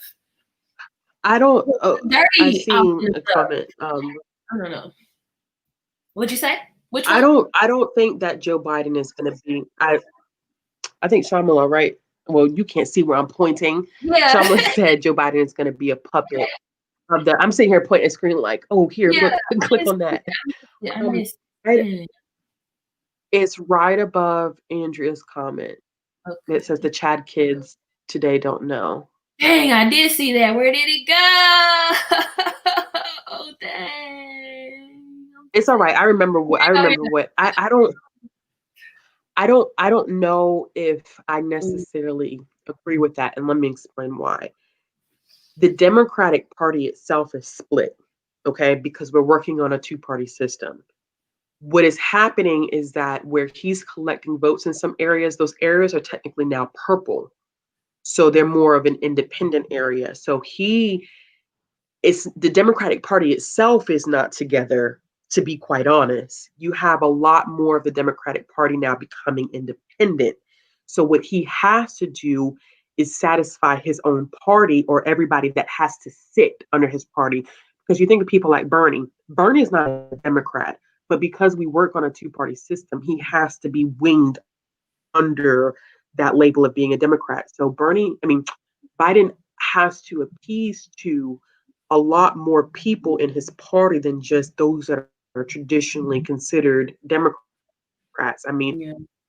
You have moderate Democrats, you have those that are going to lean extremely left, you have independents, you have people who call themselves Democratic Socialists. So it's a lot going on in the Democratic Party itself, that they are not even on one complete united front, that he can't afford to be anybody's puppet. And I don't think they're together enough to make him their puppet. But he has a tough job to do, because he not only has to get his party together, but he also has to work with the Republican Party, and then also try to work with those individuals that voted for Trump. You know, so I don't know.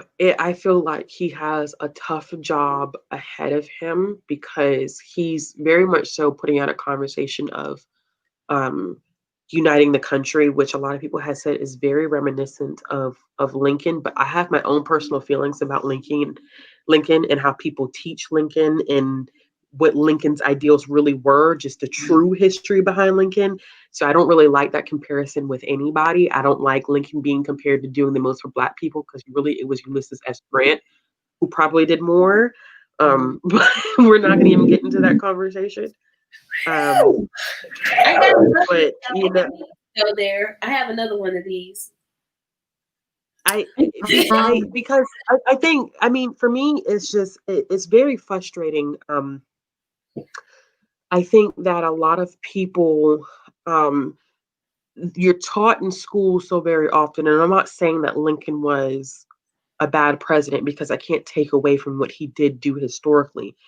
But I think people forget about what Lincoln was very concerned about, uniting the country at the expense of whoever it if it meant kicking Black people out of the United States to get the country together as one, he was willing to do that. You know what I'm saying? So a lot of times I hear this comparison of Lincoln in terms of Black people, and it's really offensive because it wasn't about Black people. Okay. It wasn't about Black people were at the forefront when it meant that we were people's economic saviors. And that's what it was about. And for me, I don't like that comparison. And I don't want him to, first, I don't want him to have that comparison because that's a comparison that Trump gave to himself, which is very ironic. But I feel like Trump is a very uneducated man, which also I found pretty ironic. When people are like, oh, he's such a businessman. He's such a businessman. It's like, you have to have some degree of competence to be a business person. And he doesn't have it. So, for me, I just don't like that comparison at all. But he has such a tough job ahead of him in trying to get this country on one page, and he doesn't have enough time. 4 years is nothing. 4 years is absolutely nothing. And most people are not going to want to reelect Biden for another term because he has such a bad history with certain communities.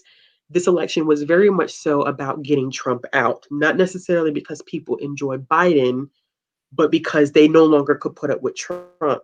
So it's a very interesting thing. I don't think that if he, first of all, I think he's going to be too old to go up for reelection.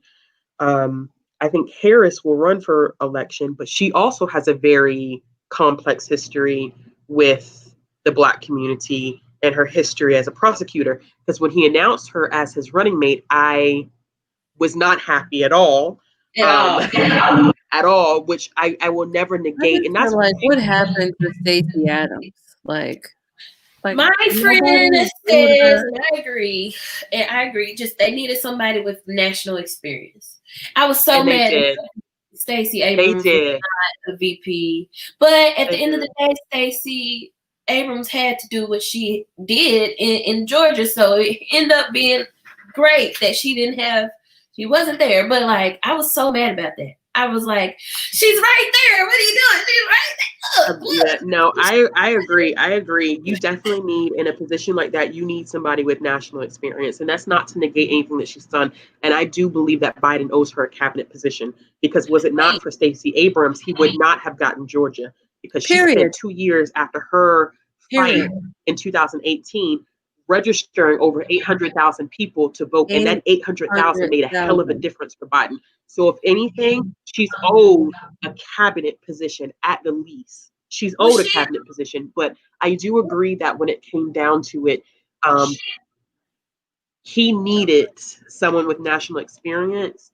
But with the women that were running, she probably was the best pick because I don't think Klobuchar had enough confidence as a leader. She always was a nervous wreck every time she was on stage, and she didn't exude confidence and power. So I think that would not have been a wise choice as the first woman. I think that Warren was too left. And that's the same reason why people didn't want Bernie on the ticket, not because Bernie doesn't mean well or that Bernie doesn't have a lot of things that people agree with, but Bernie would be too far, that this election was about getting people who were swing voters. And Bernie would not have picked up swing. If Bernie would have ran, y'all, he would have lost the election. And I feel that's how I feel. Keeping it 100. As much as I like Bernie, I think he has a good heart. I think he would fight for the people because he's about the people.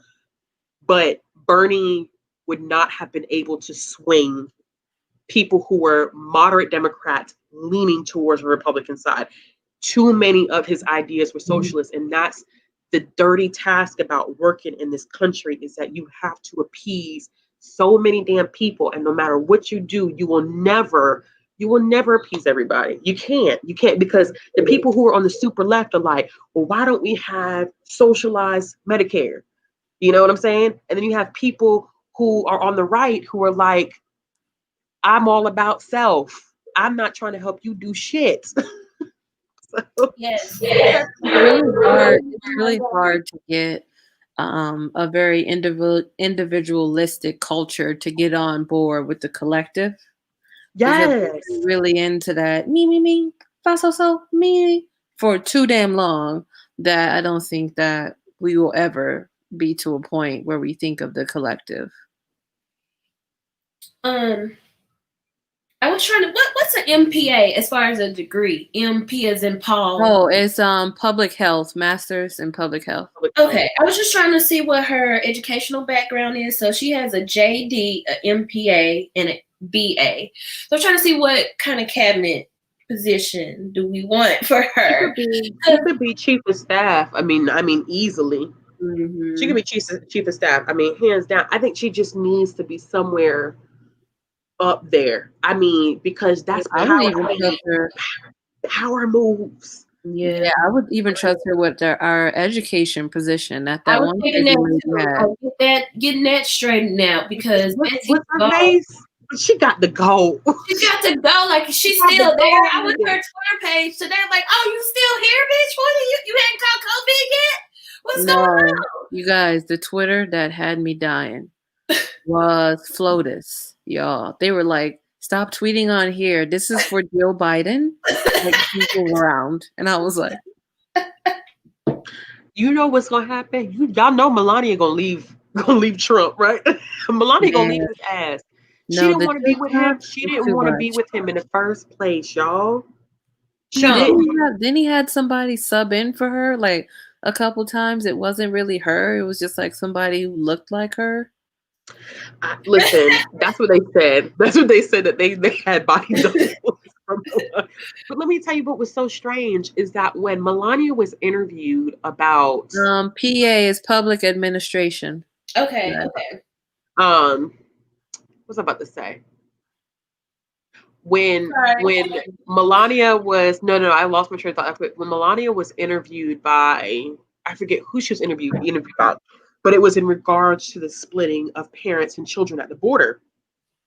They asked Melania, do you feel like this is right? Melania said, no, I don't. And they're like, well, have you told Trump this? And she's like, yeah, I've told him at home. I don't agree with this. I think it's wrong. And it's like 2 weeks later, the whole story got spun and they re-interviewed her. Like, they had her make new statements. And it's like, because she knows fundamentally that what her husband is doing, although I think Melania is evil within her own right, she knows what her husband is doing is wrong. And it's like, honey, when you signed up for this green card, did you know what you was walking into? Because I don't see you genuinely being in a relationship with this man. Like, you literally cringe when he goes to touch you.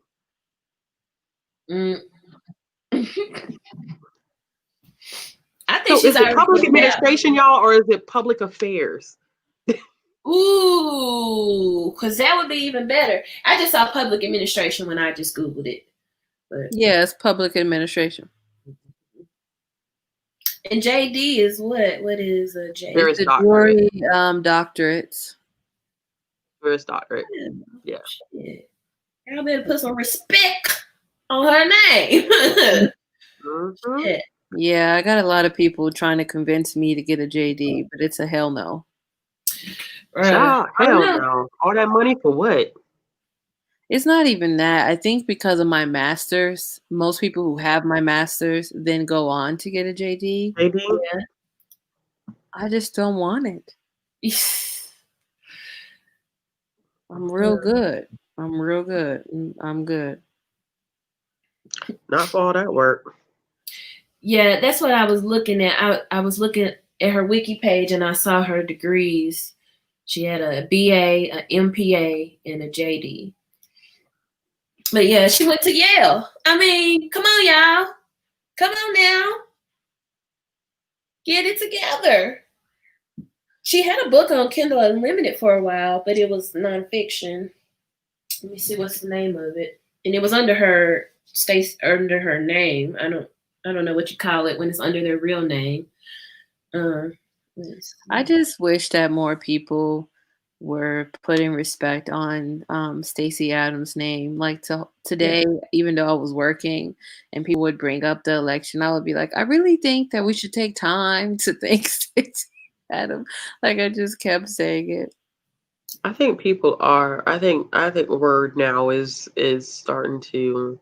People are starting to realize that, especially with Georgia flipping the way that it did, and it was a couple of networks that had like interviewed her, probably either the night of the election or the day after the election, talking to her about the importance of like mobilizing voters and doing things at a grassroots level, which I think is always super important in any area, is mobilizing and understanding votes at a but just giving people voter education, because like a lot of people that voted for Trump too, which is going to be an interesting conversation, and I've had it with a couple of people, is that some people who voted for Trump are single issue voters, and it's so like single issue voting is so problematic.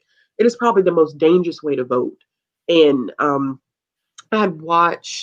talked about this a little bit in my live, where I had watched a documentary about the influence of the Latinx vote within this election, and how different communities that are part of the Latinx community at large are not like, I mean, the same thing that we say about Black people. They're like not a monolith, and that they have their different perspectives and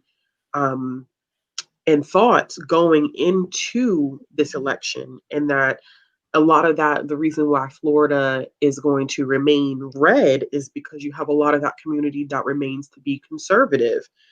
And I think that it's the same way that people look at Black people. They automatically think that we're all liberal. The people look at the Latinx community, they think that they're all liberal too. But they interviewed, like just keep going back to the conversation that they had with that guy from Ecuador and how he was a single issue voter, and thinking about how many people are conservative or have strong religious values.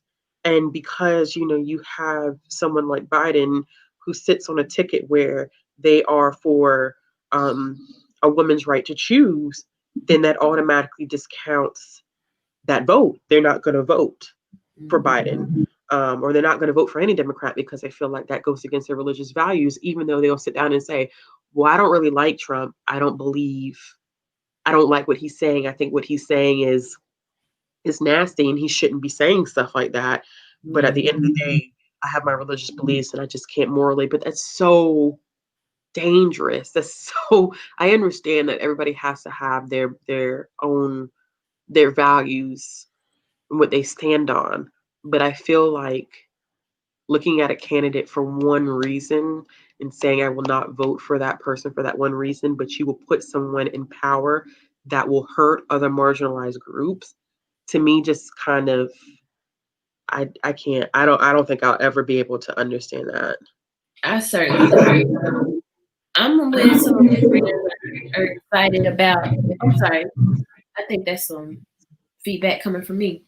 But I have some friends that are excited about the think pieces that are going to come out once all the numbers are in and you get to see all the data points and see, exactly where did Biden gain and where I almost said Bush, where did Trump lose or where did he gain? Like, I want to see the numbers, because I know it's hard to tell because we've never had this many people vote in an election before.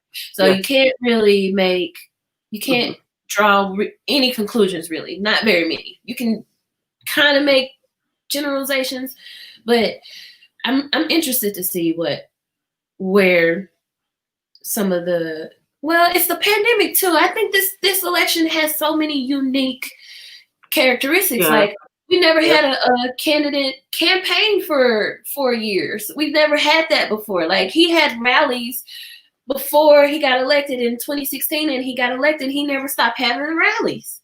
He But never they said stopped. that they said he applied for re-election in 2017. I mean, I he think literally that was something to do with money, but we'll find that out once he gets out of office, so they can investigate him properly. But no immunity. Yeah, so we'll find that out. There's two things I hope for between now and January 20th. I hope that Steve Bannon's trial doesn't go until after Trump is out of there, so he can't be pardoned. And then I would like for us to get a stimulus before January 1st. And that's just my two prayers for the rest of 2020. That's what I would like for us.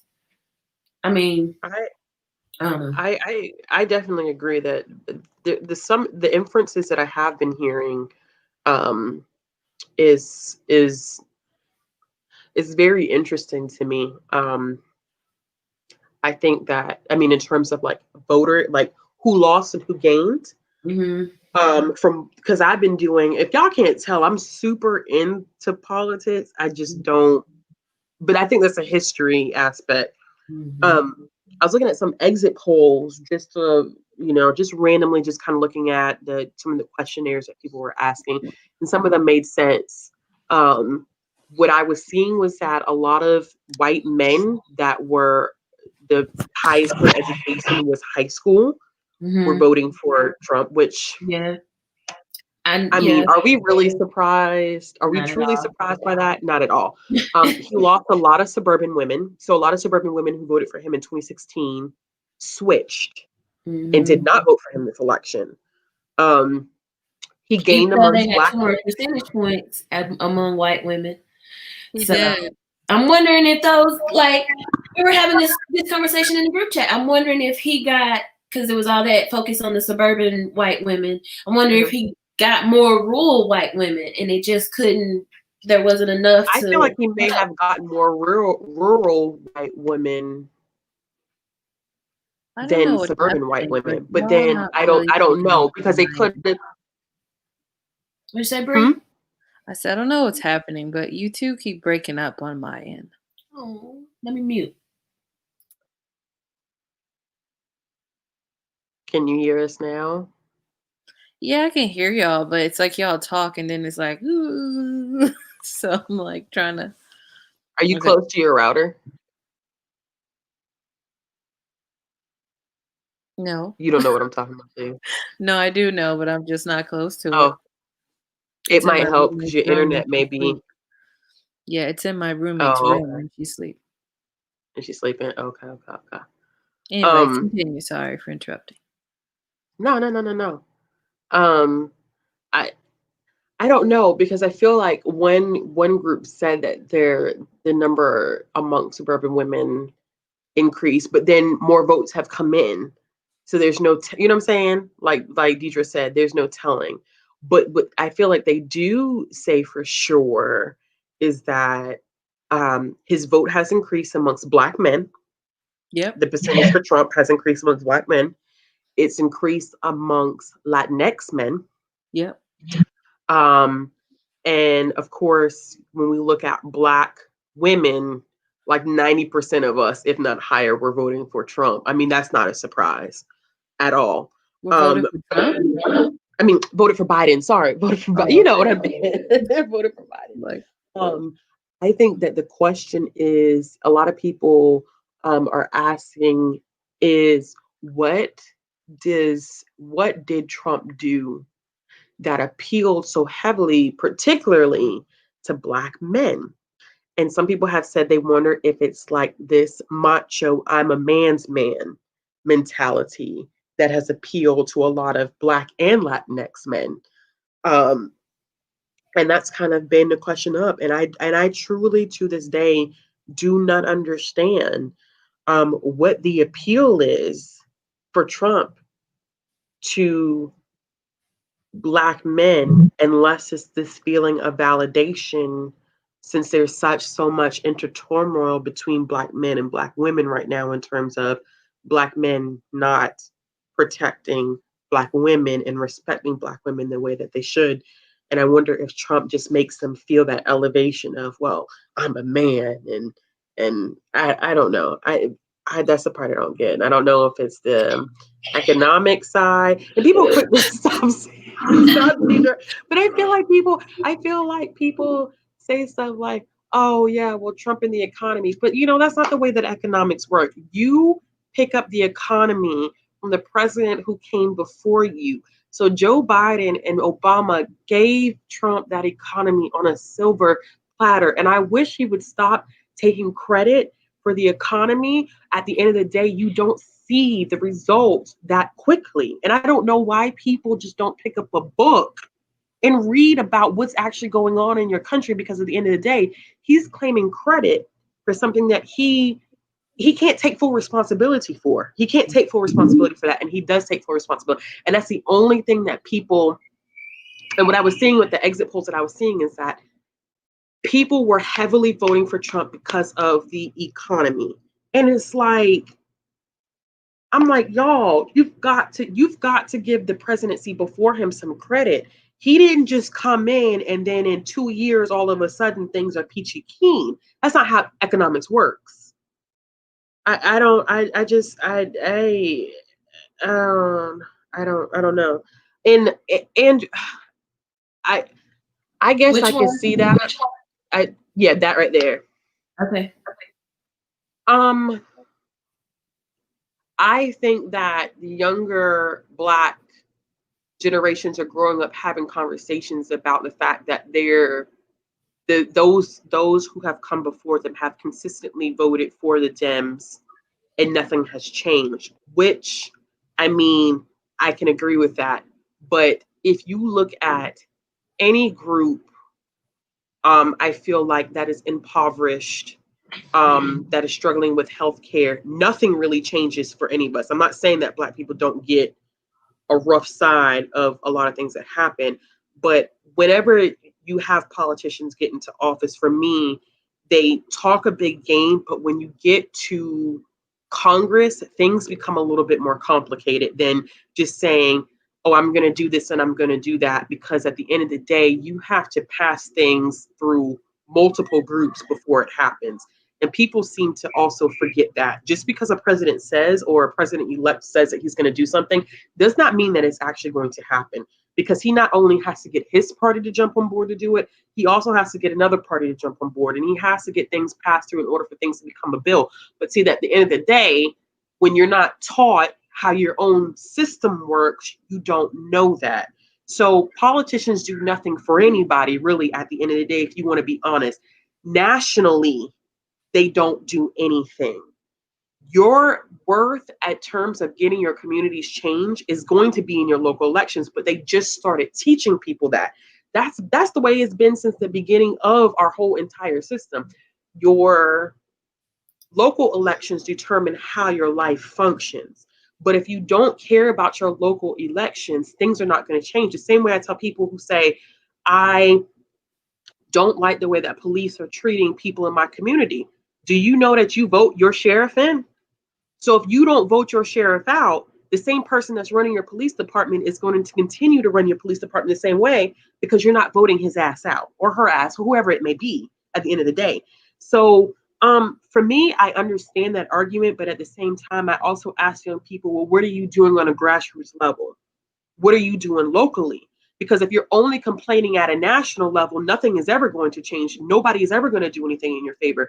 The people who are going to control you, the people who sit on your school boards, whether they're nonpartisan or not, because technically they're supposed to be nonpartisan, but you're a human being at the end of the day. You determine how your kids get educated. You determine who runs your police departments. You determine who runs your agriculture, your water systems, etc. You determine who sits in your state senate, your house, your state house.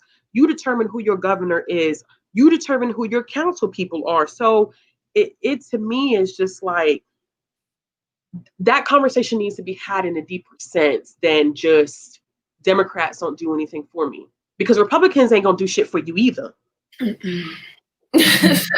Unless you make I wonder, do y'all? Okay, so that's where I was going. Thank you for that segue. How much of the Kanye and the Ice Cube and the 50 Cent effect do you think is at play? I want to see the numbers of the Black men who are voting for Trump. What is their education like? Because I'm curious. Not as high as the Black woman. People say after he gave us that stimulus, the first back in whenever it was, the stimulus that we got this year, I'm gonna vote for Trump. He gave me money, and I was like, "You dumb." You're so ignorant. Oh, goddamn. Oh, I want to choke everybody who said that. But there's a lot of people who they see Kanye with the MAGA hat on. They see Ice Cube going to talk to him, and they're like, "Oh, my favorite rappers. I'm gonna do what they're doing." And it's like, but you don't make Ice Cube or Kanye money. Y'all are not the same. But I don't know. How much do you think that's at play? I don't think it's super big, but it could be something that I'm just not,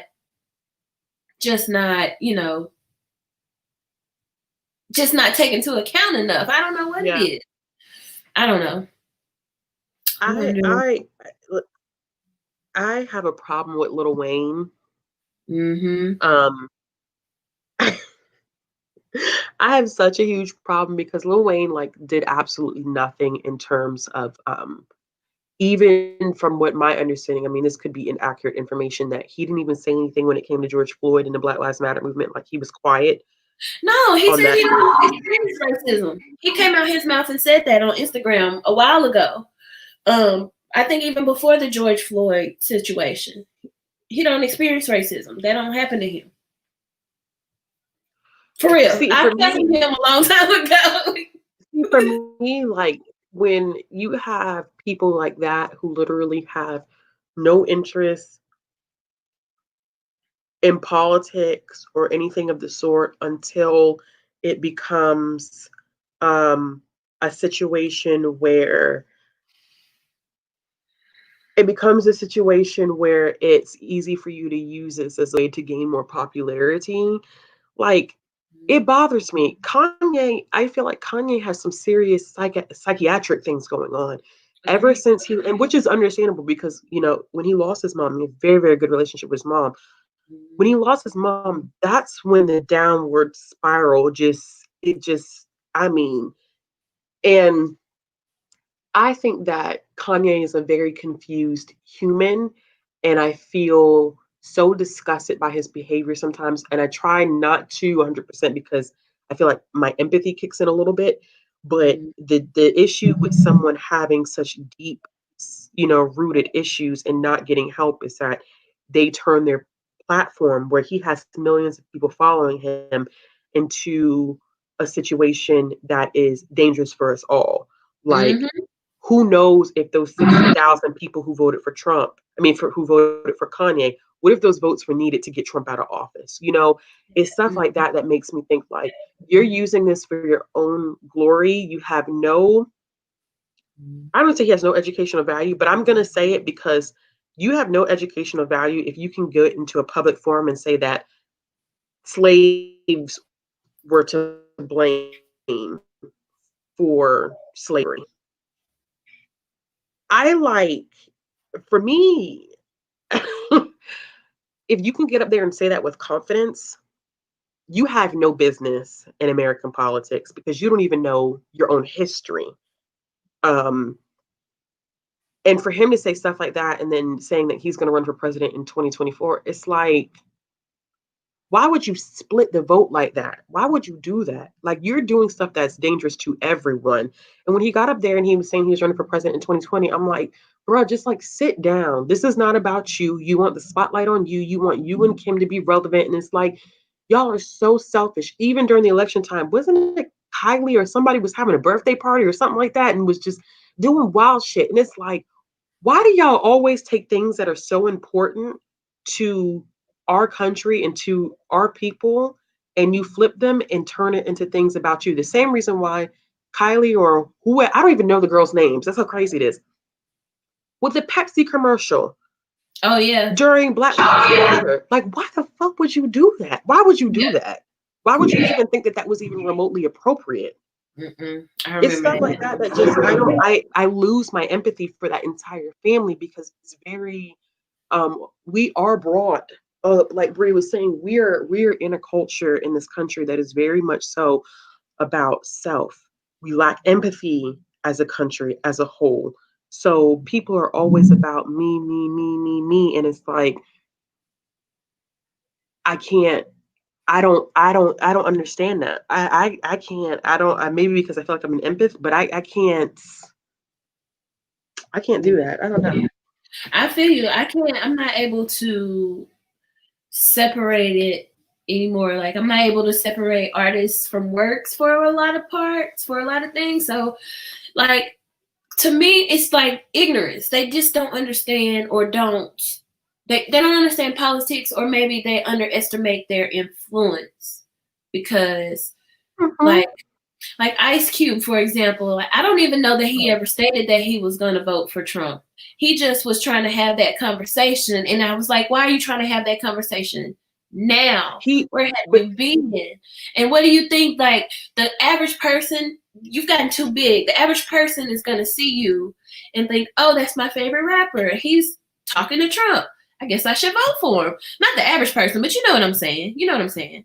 But the problem with I don't think he ever stopped and thought about that. That's what really pisses me off. It's he didn't. What are you doing? He didn't. But if it was one of those situations for me, Deidre, where he was saying that he was trying to, and this is my issue with celebrities. I'm not saying that you can't be interested in politics, but I think about my mom, for example. Like, my stepdad and I, we're very, very much into political discussion. We've always been like that, just because, like, you know, that was his interest growing up. He was very into history, very much into politics. I was the same way when I was in high school, all throughout college. History, politics has just been my interest. And, you know, my mom would stay out the conversations. You know, she would ask questions, she would make a comment here, but for the most part, she stayed out the conversations because she didn't feel like she had the knowledge to contribute to the conversation. And for me, it's like that with a lot of celebrities. You may want to contribute, but sometimes you need to step back and educate yourself. You were asking people all the time you need to educate yourself before you make comments. It's the same thing when it comes to politics. I'm not saying you can't have your opinion, but Ice Cube for me was such a damaging aspect of this whole political atmosphere, because he was proposing something that had already been done by the Black Caucus in much greater detail. And the Black Caucus couldn't even get it done. And these are people who spend their livelihood fighting for significant rights for the Black community and have the experience and the education. So what makes you think that you're going to come with some thing you probably typed in Microsoft Word and you think you're going to outdo the Black Caucus? Like, that to me is like you're trying to do something that has already been done instead of communicating. Why don't you ask the Black Caucus, like, how can I use my voice to help you accomplish these things? Like, what plans have y'all already outlined that I can contribute to, but not come and sidestep and say you're going to meet with Trump because you want to do stuff in favor of the Black community. You don't speak for me because you don't have the experience or the education or even because you haven't done the research. Because if you had done the research, you would already know that somebody's already done this and in greater detail than you ever came up with. So you wouldn't know that Trump don't pay nobody. Trump don't pay nobody. He don't pay nothing. He don't pay the people, his vendors. He don't pay. So he's not going to pay us. Period. He done been bankrupt how many times? I think it's like 7. He's $4 million or $400 million in debt right now. So what do you mean? What are you talking to him about at all? Period. He made me so mad. I was so disappointed, and I was just hoping nobody saw it. But a lot of people saw it. A lot of people saw it. Yeah, a lot of people saw that foolishness, and I'm like, how could you feel like you were right by doing what you did? And you felt like you were just doing this huge thing for the Black community. Yeah. And for me, it's one of the situations where I was like, you must think that all of us are stupid Or that must. nobody has done this before? You think Right. nobody has attempted to do this before? Who do you think you are? Who do you think you are? That just lets you know he's got too many people that have just, they're too up there with him by now. Yeah. He doesn't have any common people around him anymore. So, bye, Erica. Bye, Erica. I can't stay too much longer either, but I was hoping Brie would come back, maybe. No, she messaged me before she left. Oh, okay. I'll She tell you when okay? we get off. Okay. Let's see. I don't know. I can say that one about Kim Kardashian when she helped get that one lady out of jail. Was it Centopia? How do you say her name? What was her name? I know her last name. That wasn't her that she got out, but I forgot the lady's name. I think the lady's name was. I thought it was her. Johnson. Was it? I thought she helped advocate for Brown to get out of jail. It might have been. I might have had that. I might have confused myself, but she helped that one lady get out of jail, and I think she was working on getting a second. I believe that lady was also black out of jail. I don't know if she was able to do that. What am I doing here? I don't know if she was able to do that, but other than that, I don't know what Kanye's charities are. I don't know what Ice Cube's. I doubt 50 Cent has any. And I doubt Lil Wayne has any. I mean, he might locally. I highly doubt it though. He just seems ignorant to the community at large. He made it out the hood, and he was. I don't know what Lil Wayne thinks of himself or how he views himself as a black. I don't know if he even calls himself black, but a black man in society. I don't know how he sees himself. I don't know. He doesn't. But I know, like, by now, a lot of Lil Wayne's audience is white. Yeah, a lot of his audience has now transitioned to being. It's a predominantly white audience that listens to his music now, and sometimes I feel like a lot of these people do this stuff just for make themselves relevant again. Yeah. I think they become so, and it's like Trump. You become so enamored with the fandom, with people loving you and being obsessed with you, that when that starts to dissipate, you mentally cannot grapple with not being center stage anymore. And it's so damaging though to even function that way, and it shits on the people who came before you. Like, to think that people like John Lewis and just, I mean, countless other, he's just the first person that popped into my head. Do you really think that all these people served in our US government and did not do a damn thing for the black, or didn't try to do stuff for the black community? Do you really think, like, that to me, that speaks to how much you even have respect for the people who have come before you? And you don't have respect. You're not educated enough. You don't know. You haven't done your research. So it's just, I think they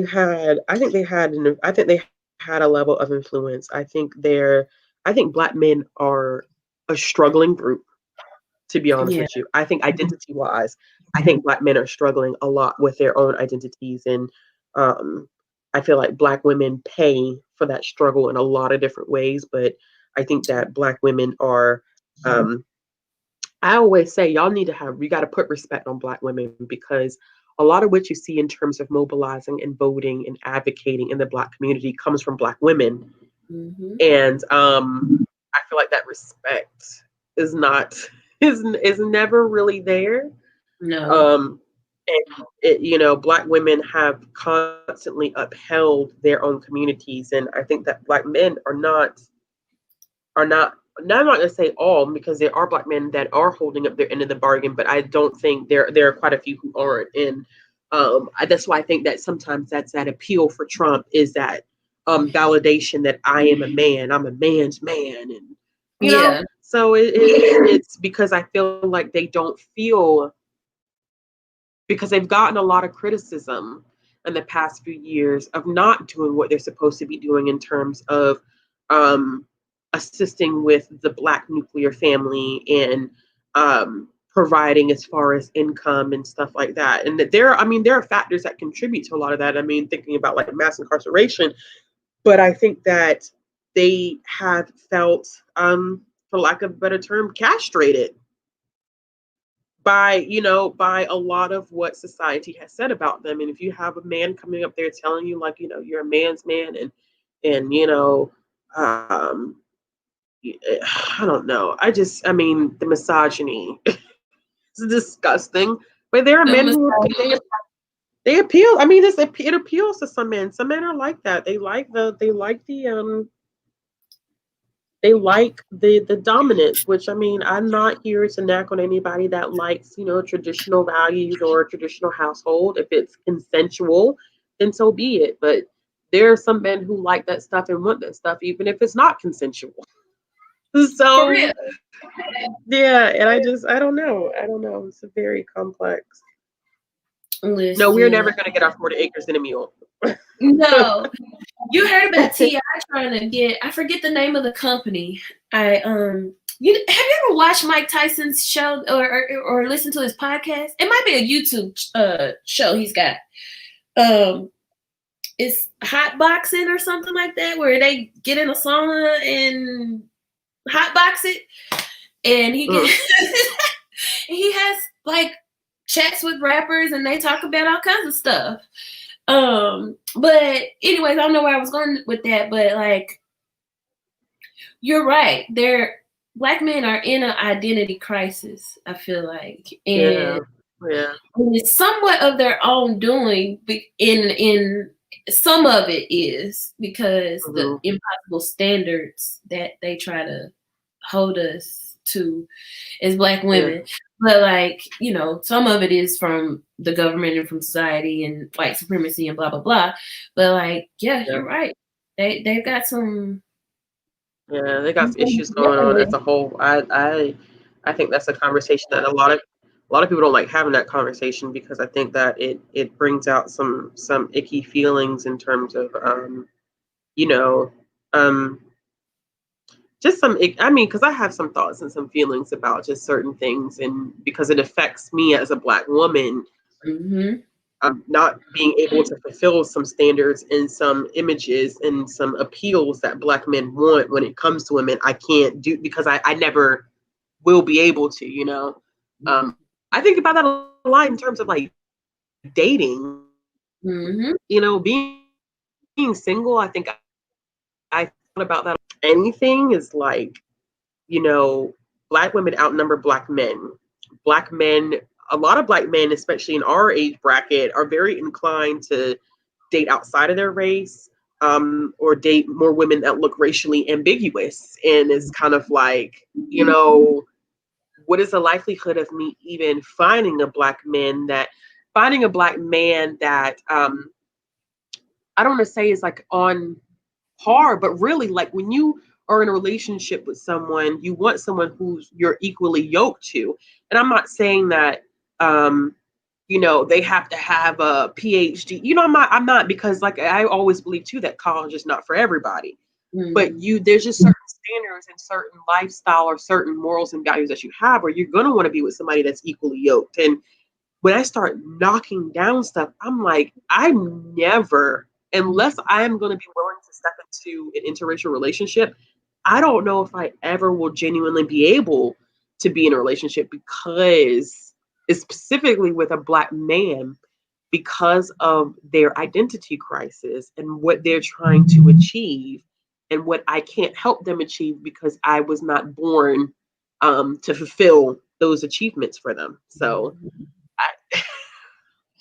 listen, man, it's a lot. It's a lot, because you have to. I don't know if I don't know if it's just me or if it's just an age thing, but especially if you're going to want to date a Black man, there are just some.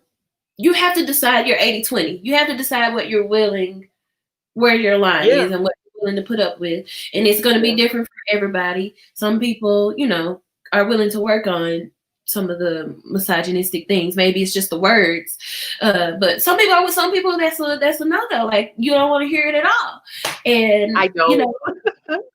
And I get it, and that's that is, you're right to not want to settle in whatever area you don't want to settle in. And I don't think that's necessarily specific to Black men. I think it is like prevalent. You're gonna have to settle because when you're dating men, because it's a man. I'm sorry, but you're just gonna have to. But like, you know, it's something to think about. I can definitely say that I love my baby, but there's definitely an 80-20 at play, and I had to make that. You know, I had to draw that line, and it is what it is. I think, I agree with that. The older we get, the higher our standards get, and we are less likely to put up with BS. I think too, because the longer you're by yourself, the more you realize you can be by yourself. And I'm kind of in that phase where I went from, I don't want to say like I was a serial dater, but I mean, that's kind of the best way I know how to describe it, where like if I got out of a relationship, I promise you somebody was lined up to where I could slip into another one in like 2 or 3 months. And, you know, once I got pregnant, I was like, that's it. Like, I just, you know, no more. And it took me a while to become accustomed, you know, throughout my pregnancy of being by myself. And then once I had her, it was like I became so focused on taking care of her that now it's just like I have no problem.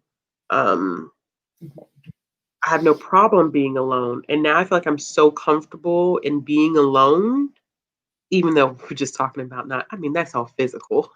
Yeah. I mean, like emotionally and mentally, like, you know, for the most part, I mean, like, I'm human. There are moments where I'm like, damn, it's kind of lonely. But for the most part, mentally and emotionally, I'm like, I'm doing this by myself. I used to do that. But listen, it took me a while to get out of that mentality. Like, even, I'm telling the truth, like even being pregnant, you still like, you're thinking like, dang, like I'm so alone. And I think a lot of that is human nature and not wanting to be by yourself. But I promise you, as humans, like when you get to that point where you're like, damn, I'm doing it by myself and I'm okay being by myself, you really don't put up with anything at that point. Because then you get to the point where you're like, well, if you're not going to do it, you can leave, because I got no problem being by myself. Been there, done that, I can do it again. But I also feel like that can get dangerous. Like it's like coming up with this balance, because if you get to the point where you're so much into being by yourself, you won't let anybody in and you become super like closed off. Because I had a friend who was like that. She got used to raising her kid being by herself, and she would screw up situations because of the fact that she was like, I don't need you. I could do this on my own. I've been doing it by myself. And it's like, you know, it's like trying to find that balance of like not being so I can do it by myself, that you end up pushing away good people because you can't let your guard down. Yeah. So it's, it's something I don't envy. Listen, if I hadn't met Bay, I was going to get me 2 more cats and I was going to be fine in my 1-bedroom apartment. I'm telling you. I'm telling you. I was. You could ask all my Andrew, you better let them know. I was good. And things just really just kind of fell into place. It wasn't. Y'all still meeting this. That's cute. It was cute though. It was cute. I was fishing, but I was not looking for a relationship. I just had an itch. I get it. And he was scratching, and he just never left. And we really did hit it off from that very first. He walked in the door. We were instantly friends, and that was that. We haven't really been separate since then. But I was not looking for him. I swear I wasn't. I wasn't looking for a relationship at all. But I just say, stay open. You know, it only takes me, unless you know, whatever you want to do, but just get you one. Okay, it only takes one. I'm not. You do you. I love you. You do your thing. But do that one. We'll see what happens. We'll see what happens when this because I'm very much so like during this pandemic, I'm like, hell no. That's like this is like a no. Like I'm not dating anybody during the pandemic. I got no advice for no. I got no advice for Bree in the middle of Snowland, but like but there's nothing that you like. I mean, you can't truly date. No. In the middle, you know what I'm saying? In the middle of a pandemic. It's just too hard. You can know somebody, you can see how creative they are. There are ways to date online. Yes, I agree. But there you can get to know somebody before you can date online. You can figure out how creative they are. Yeah. And if you can hold a conversation, I'm saying there are ways, but if you're trying to scratch an itch, maybe not. But like there are ways to date. Like for me, I feel like that first is gonna be scratching an itch. Yeah. I get that. I get it.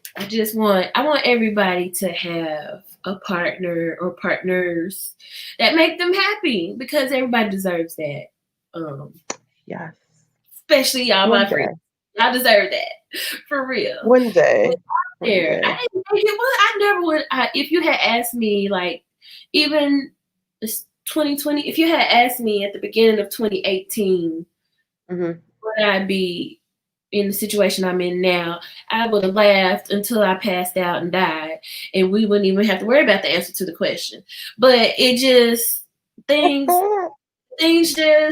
happen, you know. Things happen. Yeah, like somebody that you're gonna end up wanting to date, they're gonna be of the mindset of, well, it's the pandemic, we're not trying to date right now. Well, can we do this, and this? Yeah. Because if they start talking stupid, like let's go to the movies, you could just block them immediately. You're right. What online dating site did you use? When I was fishing, I used Tinder, and when I was trying to like date, I used OkCupid.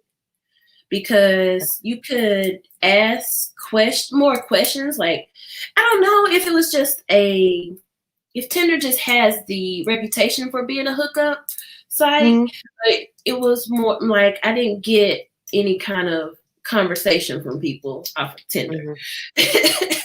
I didn't get none of that. But OkCupid, they give you a lot of questions on a lot of different areas that you can ask. I mean, you can answer and you can see their answers.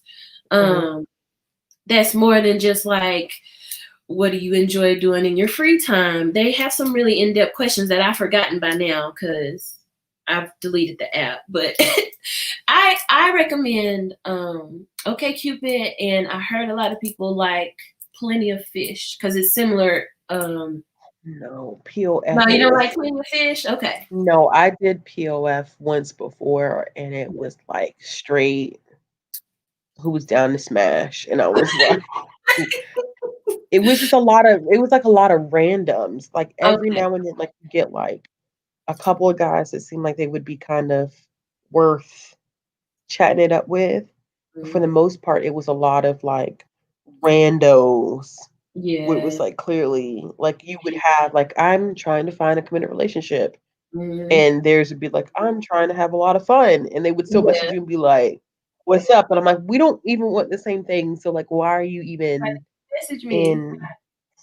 Yes, why? I guess too, I'm nervous about going through that phase of like talking to eHarmony. I guess I'm like nervous too of talking about or going through that phase of like talking to someone and then like it never goes anywhere. Then you have to start all over, and I don't know. It's something. I wouldn't call it fun. I haven't, but see, I don't have an average dating history. I'm not a serial dater per se. I didn't jump for before my baby. I don't think that I had a other than, no, I take that back. I had my previous ex, we had a relationship like that, but we were not equally yoked. And it took me like 3 or 4 years to figure that out. Like my mom knew it right away. My mom was like, and I it kind of pissed me off. But then more and more, I was like, I think my mom was right, But yeah, it's scary because you're vulnerable and you're trying to also like figure out, if you even want to give it that energy either. Because exactly. It takes work. It's not like once you meet somebody you like, it's not like that's it and y'all just do the thing and y'all in there and it's puppy dogs and rainbows, because you still have to work on it even after y'all get to it. Who you don't ever want, that energy. You have to be really ready to spend that energy.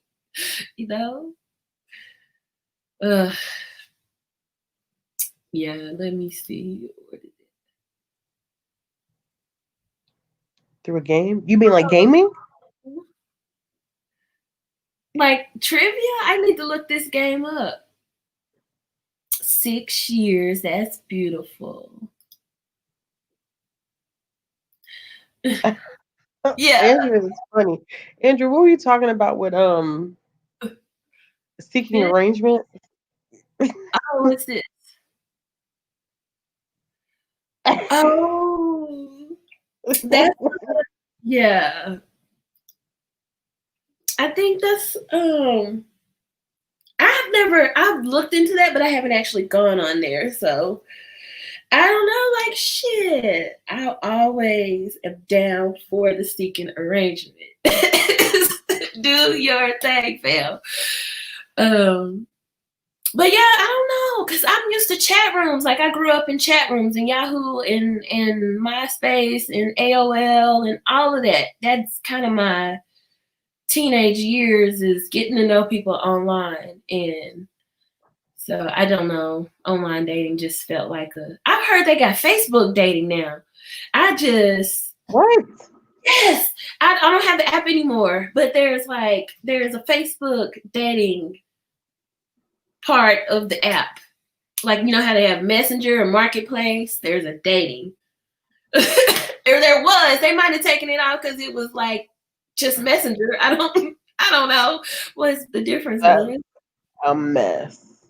I don't know. I'm just not ready for that. I don't know. But you miss 100% of the shots you don't take. Just say. You're right about that. I'm reading. Wow, Chloe just said, wow. It, honey. I had Facebook when they first, you had to have an edu. So yeah, it's just. Not you did Black Planet. Black Planet. Oh, College Club. Yeah, I remember College Club. I'm probably really showing my age, but it was like Black Planet for college kids. It was something else. Something else. I can't believe that Facebook dating is a thing, y'all. It's a thing. I don't know if it's good or bad. I haven't even looked at it. I don't know what it's about. I don't know how they match you, if you swipe, or I don't know. Look, you're finna have a dating Discord or Twitch.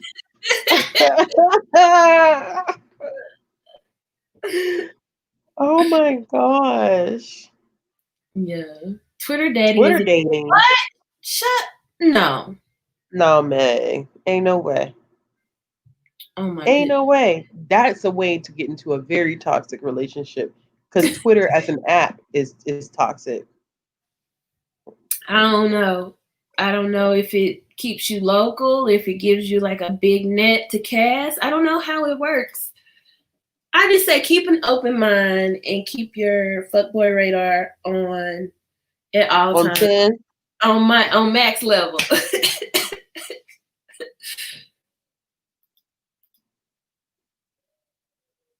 Yeah. don't know. Someone. Online dating is a mess. Zuckerberg, as Crystal from the Read will say, Zuckerberg really is just trying to capitalize all the coins he possibly can. He is. Do you listen to the Read? I need you to. If you I need you to listen to that podcast. I know you got a million books to read, but you need that in Don't your life. That. Don't do that. I think you can listen to it on Spotify if you don't have the podcast app, but it's pop culture. 2 Black 30-somethings talking about everything from Cardi B to oh boy, Abrams. Yeah, they talk about everything and they be on point. I think you would like it. It's not really safe for work though, unless you got earbuds in. Earbuds. Yeah. Oh, Face goodness, Bitcoin. No. Face Bitcoin. See, I knew that you were gonna come out of nowhere just because you said it. I was waiting for it.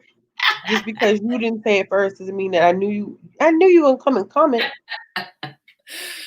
Oh man. Y'all stay dragging me about my TBR. That's fine though. At least I always got something to read.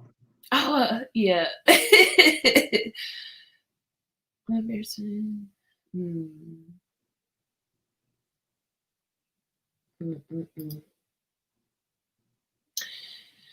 Yeah. Well, I think I gotta go. Love. I was about to say, what time you need to go? I need to go because I think they're supposed to be running maintenance on my server tonight. So I don't want to get cut off in the middle of conversation. I think it was supposed to be later, but you know how they do the hood. Wow, so wrong. I know. See, I think you would like to read too. I'm gonna look into it. Yes, I think I got everybody's comments. Thank y'all for coming tonight and celebrating my birthday. Happy birthday! We all got a good gift today. Oh yeah, you did. You the ultimate birthday present. Yes. So probably, Ashley, I'm gonna start filming some videos regularly. I got my life together. I don't even want to hear that. Hold your breath for real. Hold it. Hold your breath because I'm gonna start filming. I'll die. No. Oh. It hurt right there. But no, you ain't wrong. I got my stuff together. I got a schedule. I got lists. I got color codings. Things are happening. Get excited. I'll wait. I'll wait for it to happen. I can't. I'm not mad at you. I've been asking for stuff for the past 2 months. I want to hear it. At least since August. So. At least since August. So yeah. I really don't want to hear it. Bruh, I've been having it rough, but things are turning the corner. We're getting it. I'm going to get a camera instead of having to film on my phone. I already have one picked out, so we should be good. Okay. Look. Yes. It's Scorpio season, and you all should. These AKAs in this chat, though. I'm into it. I didn't know. Yes, we love to see it. Of course. And y'all not going to know how to act for the next 4 years. Oh, my God. The inauguration, the white people are not going to know what that noise is. They're going to be like, what is that squealing? I can't believe that. Now I got to hear this shit for the rest of my life. Look. Well, y'all know who had the first VP, right? Y'all know who had the first VP. We the first. We first at everything. As long as you know how it's gonna go. Y'all trifling as hell. We have to be like that.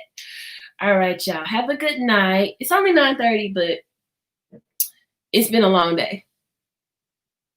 Don't leave. Bye, y'all.